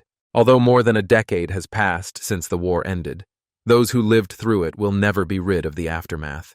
The Justice Alliance and the Heavenly Demon Coalition were unhappy that they could not absorb each other, so it is difficult to readily accept the idea of immediately ending the war if those who know why the truce occurred. The vice leader of the Black Tigers, Jae-moo-gel, said that it is so tedious to explain everything in detail, but he will try. Rumor has it that the leader of the Ilias Justice Alliance and the Lord of the Heavenly Demon Coalition met and came to an agreement. It is also rumored that the Justice Alliance first offered a truce because they were at a disadvantage during the war. The Great Demon War that lasted for decades ended just like that, for no apparent reason. However, one thing is for sure. This peace will not last long because both factions quickly strengthened their forces during the truce. It's only a matter of time before the Great Demon War happens again, but it's none of their business. While the vice leader of the Black Tigers, Jae-moo-gel, was talking about ending the war, they had already reached the ant caves in Sunyang City. Ant Cave is a phenomenon that appeared after the end of the Great Demon War in the old battlefield in the northern region known as Sunyang. There arose an area of slums populated by refugees. Originally, it was an underground city built during the Great Demon War with a large mountain range dug with tunnels to avoid armed pursuers. Over time, the criminals who lived in the slums turned it into a stronghold and began to take over the ant cave and the underground city. The place became used as a smuggling center and a place to store riches. Most importantly, the ant cave is the only way to move freely between the closely guarded territories of the Celestial Demon Coalition and the Justice Alliance. This place is still the same. Nothing has changed here. Shim-ho wondered if he needed to pass through a place like this to get to Baekriju. Black Tiger Vice Leader, Gel explained that if he thought he could kill all the Heavenly Coalition guards at the border, he could try to cross the border somewhere else. If Shimho wants to go to a place like Bakriju, this is the fastest way to do it. If Shimho were to avoid the Justice Alliance and the Heavenly Demon Coalition and this area, it would take at least a month or two.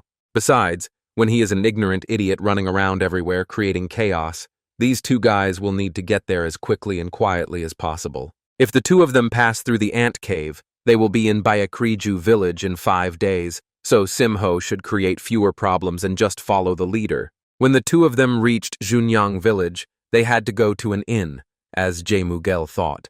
But Shimho objected to him because the sun was still high in the sky. Do they really need to look for an inn? Gel explained that to enter the anthill, one must first obtain the queen's permission. The vice leader of this black tiger, Gel, convinced Simho by saying that if he had traveled several tens of thousands of miles from Mount Kilian, there would be no harm in bending his neck a little. Gel said that when he was young, he used to wander freely around the city as if it were his own home, bringing back old memories. Of course, at first glance chaotic, but they have their own set of rules and customs.